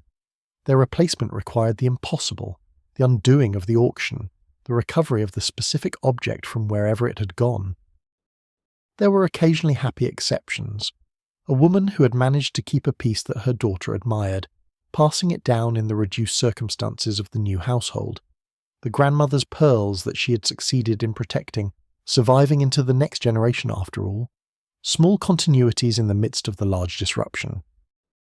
And there were the things that were simply not taken, because they had no monetary value, but that were nonetheless the most personal possessions. The bundle of letters tied with a ribbon in the back of the wardrobe, the small commonplace book into which she had been copying poems and passages for 20 years, from the book she had read and the things she had heard. The pressed flower from the garden of the house she had grown up in, kept in an envelope between the pages of a book of English poetry. These things went with her to the boarding house. They fit in a bag or a small trunk. They were the portable record of an inner life that the bankruptcy proceedings had no interest in and no access to. The trustee inventoried the French clock and the silver épergne and the Aubusson carpet. He did not inventory the commonplace book or the letters or the pressed flower. And so those things survived. Small and private and without monetary value, they survived the legal process intact, carried forward into the new life in the same bag that had crossed the threshold of the boarding house on the first day, unpacked into the 2 rooms that were now home, placed on the windowsill or the dressing table or the narrow shelf beside the small stove, where they continued to be the things they had always been. The jewellery box, the letters, the commonplace book, the pressed flower. These are the things that constitute a person's deepest possessions, the things that cannot be inventoried because their value is entirely personal, carried in the knowing of them rather than in the objects themselves. No law can reach them, no creditor can claim them. They belong, with an absoluteness that the law cannot provide and does not need to provide, to the person who holds them. She holds them now, in whatever room she's in whatever year this is. She has set the jewellery box on the dressing table, and the letters in the drawer and the commonplace book on the shelf beside the window. The room is hers for now until it is not, and the things in it that are truly hers will go wherever she goes. Let the room be still. Let the objects rest in the quiet of the room. The night is at its most peaceful hour now, the deepest quiet of the hours before dawn, and everything in it is resting. The women in the court records and the newspaper accounts are the ones who fought back, or whose situations were dramatic enough to attract attention. But for every woman whose case appears in a law report, or whose name appears in a newspaper account of a bankruptcy proceeding, there were many more whose stories did not enter the historical record in any formal way. Women who went through financial ruin quietly, who did not go to court, who did not speak to journalists, who simply absorbed what had happened and found a way to continue. These women are harder to find in the archives. They exist in private letters, in diaries not intended for publication, in the memories of their grandchildren, in the parish records of churches that noted their changed circumstances without explaining them, in the census records that show a woman living in a boarding house where she had previously lived in a townhouse. There is a letter in a private collection, written by a woman named Helen to her sister in 1892, that describes a year after the financial collapse of her husband's investment firm. The letter is long and specific and not intended to be literature. It is a report written in a tired but clear hand on the current state of things. She's living in 2 rooms on the 2nd floor of a house, in a neighbourhood that is several steps below the neighbourhood she'd lived in before. The rooms are clean, and the landlady is decent, and the other lodgers are respectable, if not the kind of people she would have known socially 2 years ago. She has a small stove on which she prepares her own meals, which she describes without self-pity as an entirely learnable skill that she wishes someone had taught her 30 years earlier. Her husband is in Chicago, attempting to start again in a business she understands only in the vaguest terms. He sends money when he has it, which is not as regularly as she needs. She is taken in sewing. She's doing the plain work, she writes, the hemming and mending, not the fine work, because the fine work requires better light than she has, and her eyes are not what they were. The plain work pays well enough to cover the shortfall in months when the money from Chicago does not come. She writes about her days with the close attention of someone who has discovered, in reduced circumstances, that close attention is one of the few luxuries that cost nothing. The light in the morning through the east window of her rooms, the sound of the street below, different from the street she used to live on, louder and more various, the landlady's cat, which has taken to sitting outside her door in the evenings, and which she has named privately, not aloud, because it is not her cat. She misses specific things. The garden is the thing she misses most. She had a garden behind the house on the avenue, a small garden, but one she had tended herself for 15 years, roses along the back wall, and a border of early bulbs that she could see from the morning room window in March when everything else was still brown. She does not have a window that looks onto anything growing. The street below is cobblestones and the window of the building opposite. She does not miss the social life as much as she expected to. She writes to her sister that the charity committee meetings and the calling afternoons had been, more than she had realised at the time, work. The management of social relationships in that world required constant effort, constant navigation, constant performance of a version of herself that was acceptable and appropriate and correctly presented. She had been good at it, and she had not disliked it, exactly, but she finds that she does not miss it the way she misses the garden. What she misses, she writes, is the ease, the quality of not having to calculate, the ability to spend money on something without first working out whether spending it would leave a deficit somewhere else that she could not cover. She had not understood, while she had it, how much of her mental energy the ease had been carrying for her, how much room it had left in her mind for other things. In its absence, the calculation is constant, a low-level noise in the background of every waking hour. Her children are grown. The eldest daughter is married to a man in the wool trade in Manchester. She writes regularly and has offered to have her mother come and live with them, an offer that Helen is considering with the specific ambivalence of a woman who is proud of her independence and also 51 years old and tired. The second daughter is in service, a situation that Helen describes in the letter without comment, which is itself a kind of comment. 30 years ago, Helen would not have imagined her daughter in service. It was not what she had raised her for. But the daughter is working and healthy and seems, from her letters, to be managing. She is a competent and capable young woman, Helen writes, and that is worth more than any amount of position. You can hear in that sentence the effort required to mean it, and the degree to which she does in fact mean it both at once.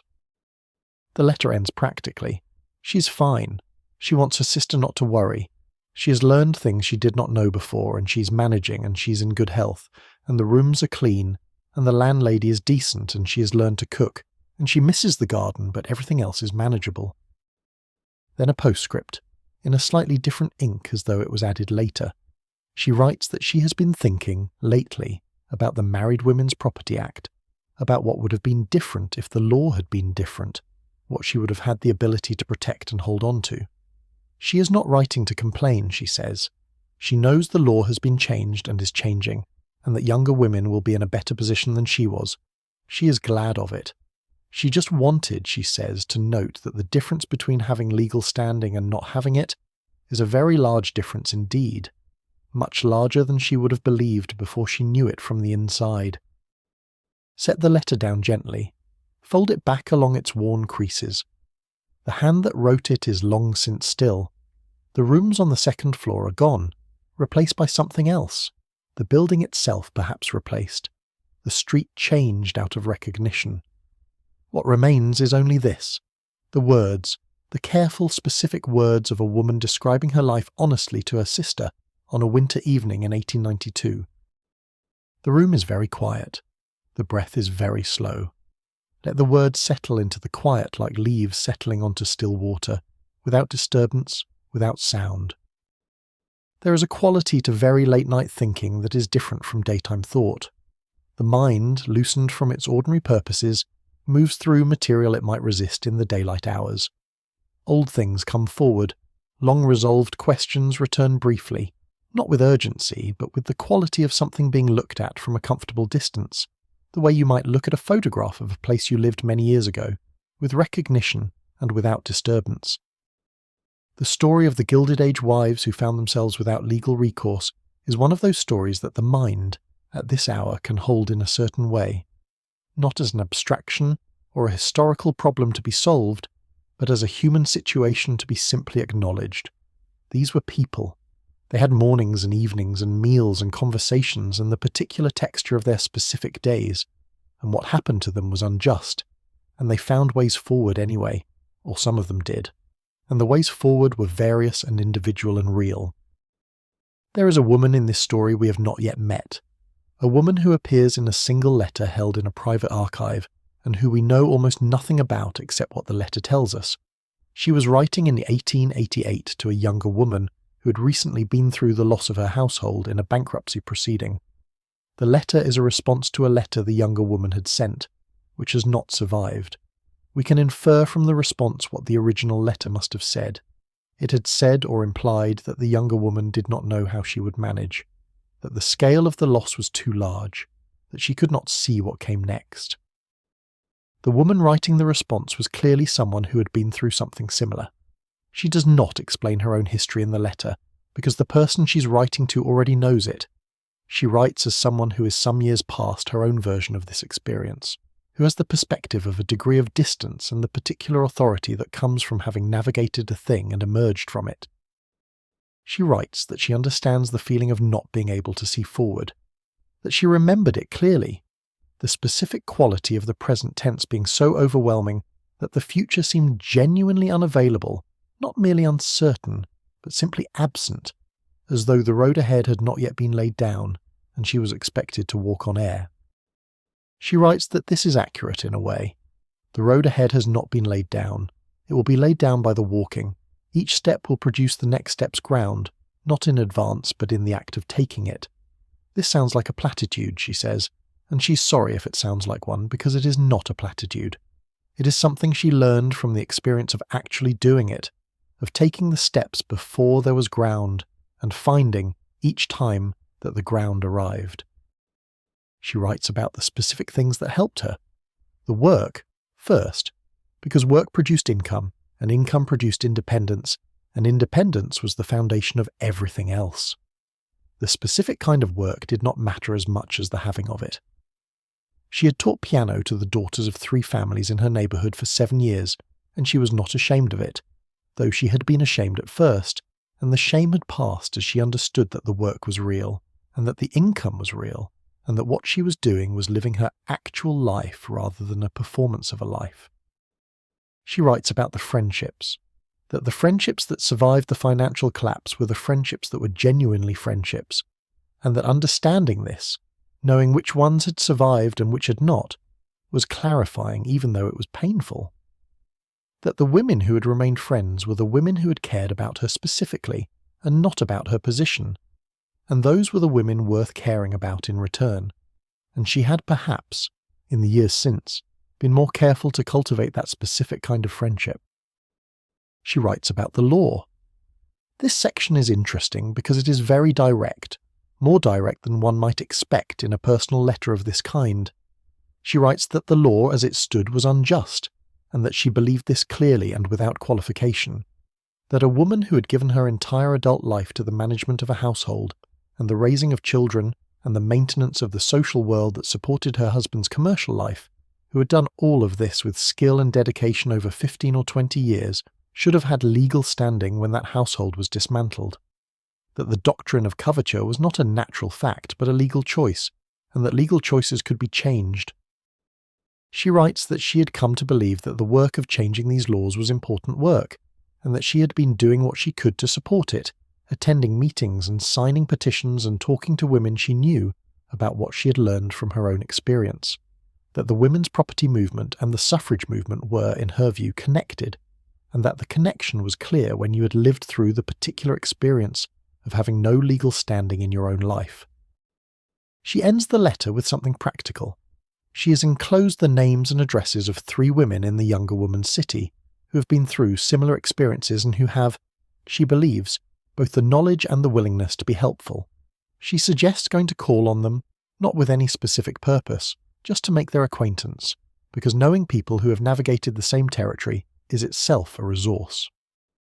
Then a postscript. She hopes the younger woman will write again. She would like to know how things are going. She's interested in the story and expects, or at least hopes, that it will be worth following. The letter ends. The hand that wrote it was still and has been still for more than a century, but the words remain in the archive where they were preserved by someone who thought them worth keeping. The younger woman, whose own letter has not survived, presumably received this one and read it, and perhaps acted on the suggestion of calling on the three women. We do not know what happened next. The trail ends here, in the middle of an exchange, with one voice still speaking and the other gone quiet. This is how most of these stories end. Not with resolution, but with an incomplete record, with one document and not the next, with the person visible in the archive until the moment they are not visible anymore. History preserves some things and loses others without obvious principle, and the women who found themselves legally invisible in life are sometimes also archivally invisible. Their later years and later lives gone the same way their legal standing went. What remains is what we have been moving through tonight. The court records and the private letters and the magazine pieces and the diary entries and the memoir passages, the specific, detailed, particular accounts of specific, detailed, particular women navigating a system that did not recognize them and finding, despite that, ways to continue. The story does not end in triumph. It does not end with the law fully reformed and the injustice completely corrected and the women fully vindicated and the world made right. It ends where most true stories end, in the middle of things, with change happening slowly and incompletely and at great cost to the people who could least afford to bear the cost. But it also does not end without hope. The laws did change. The women who advocated for change were partly successful, and the partial success of one generation became the foundation for the further work of the next. The women who found themselves without legal recourse in the 1880s lived to see women in their own states have more recourse in the 1900s, and their daughters lived to see more still, and the trajectory, however slow and however imperfect, was the one they had worked for. And the individual women, the ones in the boarding houses and the two-room flats and the rooms above the millinery shops and the houses in Brooklyn that they had built from nothing, they continued. They cooked their meals and they wrote their letters and they taught their students and they managed their reduced accounts, and they talked to each other over boarding house tables and they helped each other with the specific practical help that was available to them. They were alive, they continued. That is the last thing to hold at this late hour, in this deep quiet of the night. They continued. The women who had no legal recourse found other kinds of recourse, in the resources of their own intelligence and the support of the people around them and the slow work of changing the world they had inherited. They were not destroyed by what happened to them. They were changed by it, in ways that were both difficult and clarifying, and they went forward into lives that were smaller than the ones they had expected and more genuinely their own. Let that understanding settle now, very softly, very quietly, the way all things settle at this hour, like snow, like dust, like the particular quality of the air at the very end of the night when everything goes completely still and waits for the day to begin. The story is done. The rooms of the Gilded Age are quiet. The women in them are at rest. And you, in your own warmth, in your own room, in your own life that is entire and yours, are very close to sleep.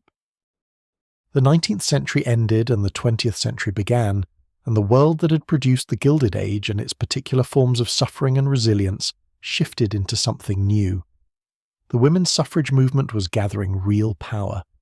The settled certainties of the Victorian and Edwardian social order were beginning to crack under pressures that would, in a few years, become something seismic.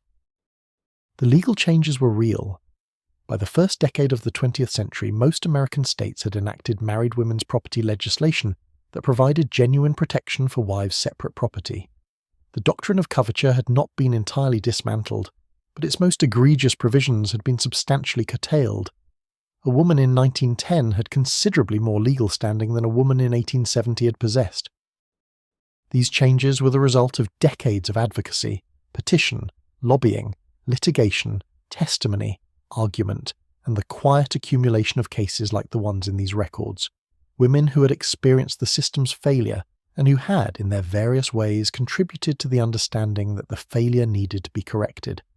The women who fought their cases in the circuit courts of the 1880s, even when they lost, were part of the process by which the law was eventually reformed. The lawyers who argued for them, the judges who occasionally strained the law to find remedies, the legislators who eventually voted for the Property Acts, all were responding to a documented record of harm. Elizabeth Cady Stanton lived until 1902. She had started petitioning for women's property rights before the Civil War, and she watched, over the course of her long life, as the legal landscape shifted, slowly and imperfectly, in the direction she'd been advocating for 60 years.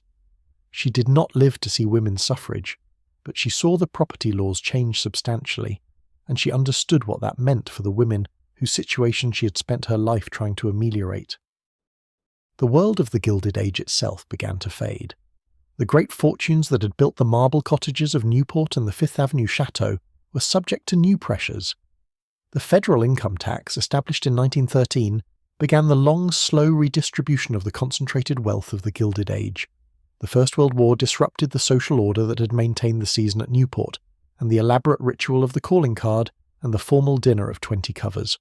The world that had made women like the ones in these records also began, in the first decades of the new century, to recede. Some of the houses were sold. The Vanderbilt Chateau on Fifth Avenue was demolished in 1926 to make way for a commercial building. The marble cottages at Newport survived, many of them, but as museums and historic sites rather than as inhabited social spaces. The social world that had made them meaningful, the world of the season and the 400 and the careful calibration of social rank through houses and dinners and the exchange of calling cards, that world did not survive the first decades of the 20th century intact. What survived, of course, were the underlying human questions. The question of how the law treats a woman's financial independence within marriage, the question of who controls the assets a couple accumulates together, the question of what happens to a woman when a marriage ends through abandonment or bankruptcy or death. These questions did not disappear with the Gilded Age. They changed their legal and social context, but they remained.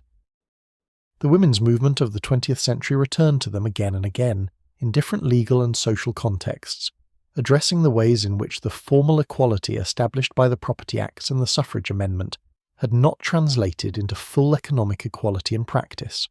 Equal pay legislation, equal credit access, community property laws, the treatment of marriage as an economic partnership in divorce proceedings, all these later struggles were connected to the same underlying questions about the relationship between women and economic power. There is a woman who appears in a 1924 magazine interview, a woman who had been through financial ruin as a young wife in the 1880s, and who was, by 1924, in her late 60s, a woman who had rebuilt a life and was looking back at the period of her ruin with the perspective of 40 years. She had become a supporter of the women's suffrage movement, and then, after its success, of the broader women's rights movement. She told the interviewer that the thing she most wanted younger women to understand was the experience of having no legal standing, of standing in your own house surrounded by your own things and having no legal claim to any of it. She said the experience had been, in its way, clarifying.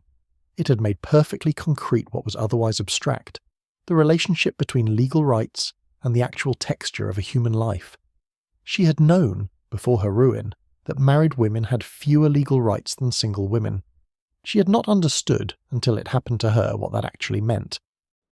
She said she thought of the legal standing she now had, the ability to own property and control her own finances and enter contracts in her own name, as something like the ability to breathe. You did not notice it when it was present. You noticed it very acutely indeed when it was not.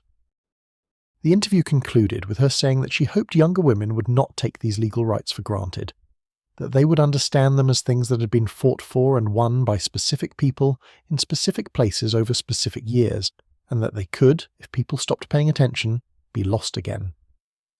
She was concerned, even in 1924, about the degree to which the formal legal changes had not yet been followed by the full practical reality of economic equality. She was right to be concerned, as it turned out. The full journey was longer than 1924 could see, but the trajectory was the one she believed in, the slow, imperfect, real movement of the law towards something more just, driven by the documented experience of women who had lived through the injustice and refused to let it go unrecorded. The interview ends. The magazine is set down. The room is quiet in the way that 1924 rooms are quiet. The distant sound of traffic on the street below, the creak of the building settling, the faint smell of cigarette smoke from the sitting room down the hall. She sits for a moment in the chair by the window looking at the street below, where the ordinary life of the city moves past without any awareness of the story she has just told. The night deepens, the story settles toward its ending. The breath is very slow and the room is very still, and the long history of the Gilded Age and the women who lived through it, and the laws that changed and the lives that continued is settling now, very gently, like dust settling in a room where nothing has moved for a long time, like snow settling in a garden at the end of an afternoon, like the quality of the air in a house after everyone has gone to bed. Alongside the story of the Gilded Age wives who lost everything, there runs another story, the story of the women who are choosing for the first time in significant numbers not to marry at all, or not yet, and who are building lives that did not depend on the legal framework of marriage in any of its versions. These were the new women, the figure who appeared in the fiction and the journalism and the social commentary of the 1880s and 1890s, who attended college and worked as teachers and nurses and journalists, and who maintained, for at least some portion of their adult lives, an independent economic existence. They were not yet the majority. Marriage remained the expected and in most cases the actual trajectory of a woman's life in the Gilded Age. But the women who were not married, by choice or circumstance, were occupying the position of the femme sole, the legally independent single woman, and their experience of that position was a living demonstration of what legal independence actually produced in practical terms. A woman who had gone to one of the new women's colleges, Vassar or Wellesley or Smith, or the other institutions that were opening in the years after the Civil War, and who had taken up teaching or nursing or journalism as a profession, controlled her own wages. She opened her own account at the savings bank, she signed her own lease. She could sue in court and be sued. She could enter into a contract for her own benefit without a husband's signature. She existed, in the legal sense, as a full person. This was not without its difficulties. The professional world was not uniformly welcoming to women in the 1880s and 1890s, and the wages paid to women doing equivalent work were substantially lower than the wages paid to men. The physical independence that legal standing provided was real and valuable, but it existed within a labour market that compensated women at a fraction of the rate it compensated men, which meant that the independence was genuine but narrow.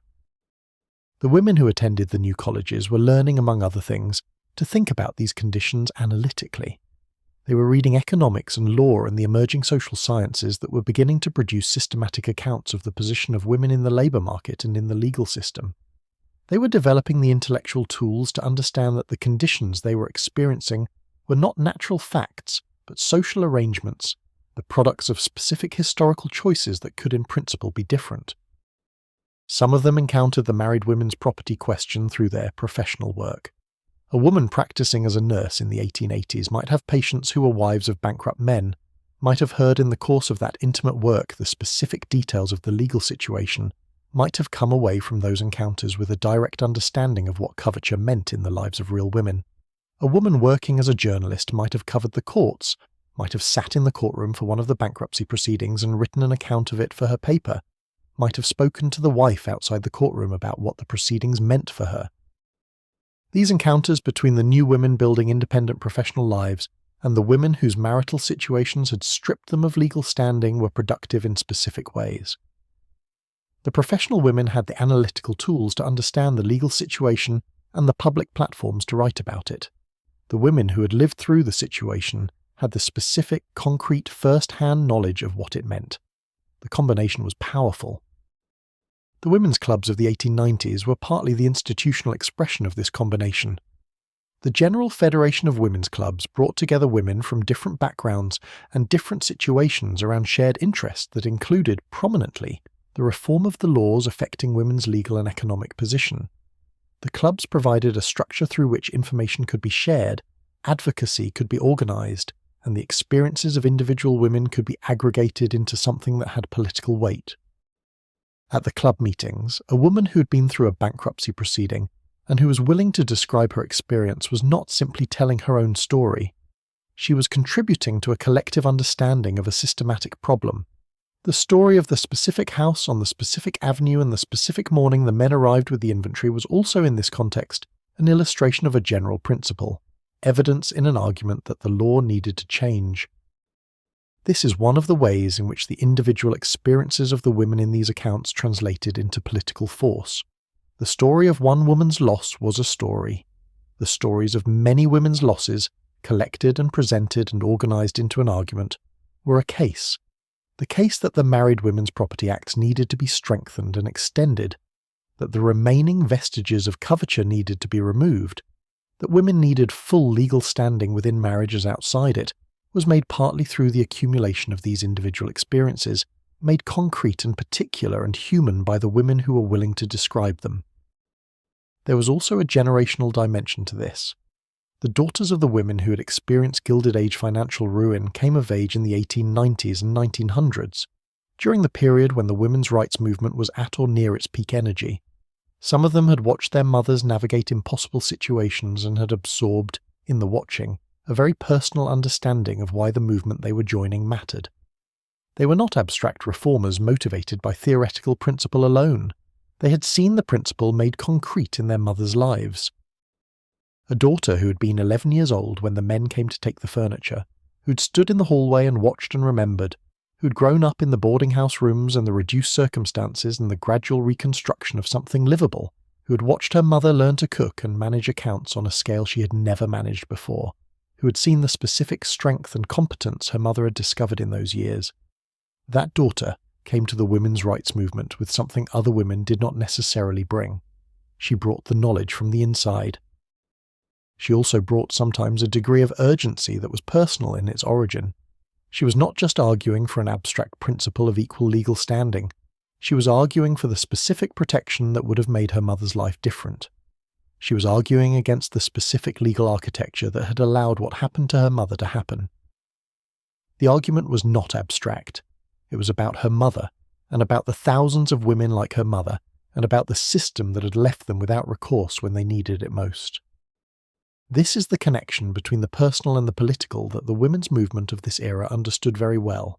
The personal was political, in the specific sense that the personal experiences of individual women were evidence of political problems that required political solutions.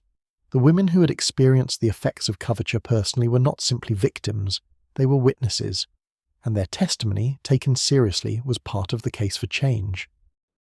The change came. Slowly, unevenly, at great cost to the people who bore the cost in the transition years, before the law caught up with what justice required. But it came. The laws were changed. The protections were extended. The most egregious provisions of coverture were dismantled, and the women who had experienced their dismantling personally had contributed, in ways large and small, to the work that produced that outcome. The women in these accounts would not have chosen the experience that made them witnesses. No one chooses financial ruin and legal helplessness. But the experience, once it had happened, was theirs, and some of them chose to do something with it beyond simply surviving it. The doing was part of the continuing. The act of turning your own experience into something useful to others was part of how you rebuilt yourself as a person with agency, a person whose life had meaning beyond the specific catastrophe it had been through. The night is almost over. The darkness outside the window is beginning, very imperceptibly, to soften. Not yet light, but the quality of the deepest dark has shifted slightly. The first intimation of the far-off dawn that will not arrive for another hour or more. You're still in the night, but the night is moving, as it always moves, toward the morning. Let the breath slow to its lowest register. Let the body be as heavy and still as it will be. The story has said what it has to say. The voices of the women in it are going quiet now, one by one, settling into the silence that belongs to the very end of the night. There are things that survive in the memory long after the circumstances that produced them are gone. The smell of the beeswax candles in the drawing room, the specific weight of the embossed writing paper when you picked up the top sheet, the sound of the coal settling in the grate in the early morning before the house had fully woken, that gentle shift and sigh of the fire finding its settled position. The particular quality of the light in a specific room at a specific time of day, the way the afternoon sun came through the west window of the bedroom and fell across the dressing table, at an angle that made the silver back of the brush and the velvet surface of the jewellery box warm and luminous. These sensory memories are more persistent than other kinds of memory. They arrive without warning decades later, attached to the smell of beeswax in a church, or the feel of good writing paper, or the sound of a coal fire settling. They arrive with a completeness that is startling, not just the smell or the sound, but the whole context, the room and the hour and the feeling of being in that particular moment of a particular life. The women in these accounts who wrote about their experiences described them in sensory terms, not always in the grand terms of social history, the legal framework and the financial mechanisms, though they described those too when they needed to, but also in the small specific terms of what the experience felt and smelled and sounded like, because those were the terms in which memory preserved it. The smell of the autumn air coming through the window on the morning the men arrived with the inventory. The smell was cold and slightly damp, and carried the particular autumn smell of fallen leaves and wet stone that belongs to October in certain northeastern cities, a smell that she would encounter again on autumn mornings for the rest of her life, and that would always, for a fraction of a second, take her back to that window and that morning. The sound of the men's boots on the stairs as they moved from floor to floor. The sound was ordinary, the sound of men walking on wooden stairs, and yet it had a quality that made it permanently distinct from all other sounds of men walking on wooden stairs. It was the sound of the house being inventoried, the sound of the legal process moving through her home. She could hear it from the morning room where she was sitting with her hands folded in her lap, and each footfall was a small separate impact in her chest. The sound of the fire in the grate at the boarding house on the first night, a smaller fire than the fires in the room she had left, a different quality of coal, perhaps, or simply a smaller grate in a smaller room with a lower ceiling. The sound of it was similar to the fires she had known, but not the same, and the difference was one of the things that constituted the new reality of where she was. The fire was good. It was warm and it was real. It was not the same fire. The women who rebuilt their lives wrote about the sensory texture of the new existence alongside the old one, and in the comparison, the quality of what had been lost and what had been gained was sometimes more visible than in any other kind of description.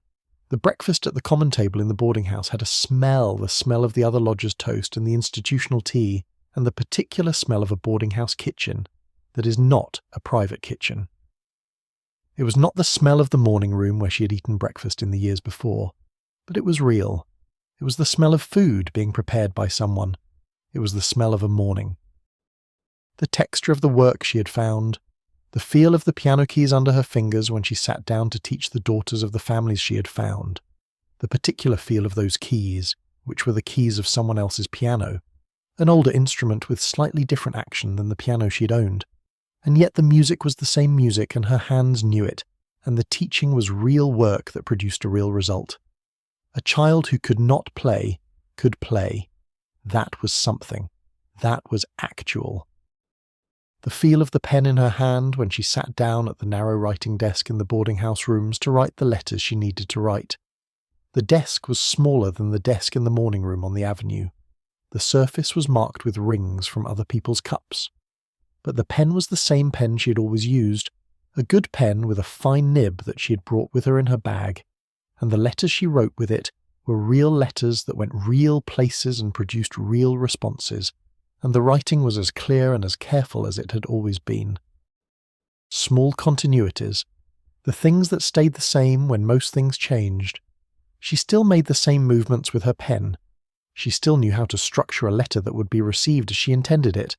She still, when she played the piano in a borrowed practice room or at a student's home, played with the same musicianship she had always had. The skills were hers, and they moved with her. This is another thing that the legal system of the Gilded Age could not take. It could take the house and the furniture and the silver and the investments. It could reduce the social position and strip the financial foundation. It could not take the competencies that a woman had developed over decades of intelligent work. The skill of managing a household was a real skill. The ability to navigate a social world was a real ability. The education, the languages, the music, the careful thinking that a woman of this class and era had been given and had used, these were not in the inventory. They were portable. They went with her to the boarding house and the 2 rooms in Brooklyn and the teaching practice and the writing table in the small apartment she eventually found she could afford. They were perhaps, in the long run, among the most valuable things she had, because unlike the French clock and the silver and the house itself, they could not be sold out from under her. There is something worth remembering in this. The Gilded Age put a great deal of weight on the material, on the house and the season and the calling cards, and the silver on the sideboard. These were real, and their loss was real. But they were not the only things a woman possessed, and the women who rebuilt after the loss discovered, sometimes to their surprise, that the things that could not be taken were also real, and were also theirs. The morning light comes into rooms differently depending on where the room is and which direction it faces and how high it is above the street, and whether the window is full or partially shaded by the building across the way. The morning light in the 2 rooms in Brooklyn was different from the morning light in the morning room on the avenue. But it was still morning light. It still came through the window and fell across the writing desk in the specific way that light falls across desks in the morning, warming the surface, making the grain of the wood visible, creating the particular quality of a morning that is beginning. She sat down at the desk, she picked up her pen. The light was different, and the desk was different, and everything around her was different, and she began. The night is entirely still now. The darkness outside is the complete darkness that belongs to the last hours before dawn, the darkness in which the world has fully committed to its rest and has not yet begun to consider the morning. You are in that darkness. You're in the last of the night. The breath is barely perceptible. It is so slow and so deep. The body is as still as it will be.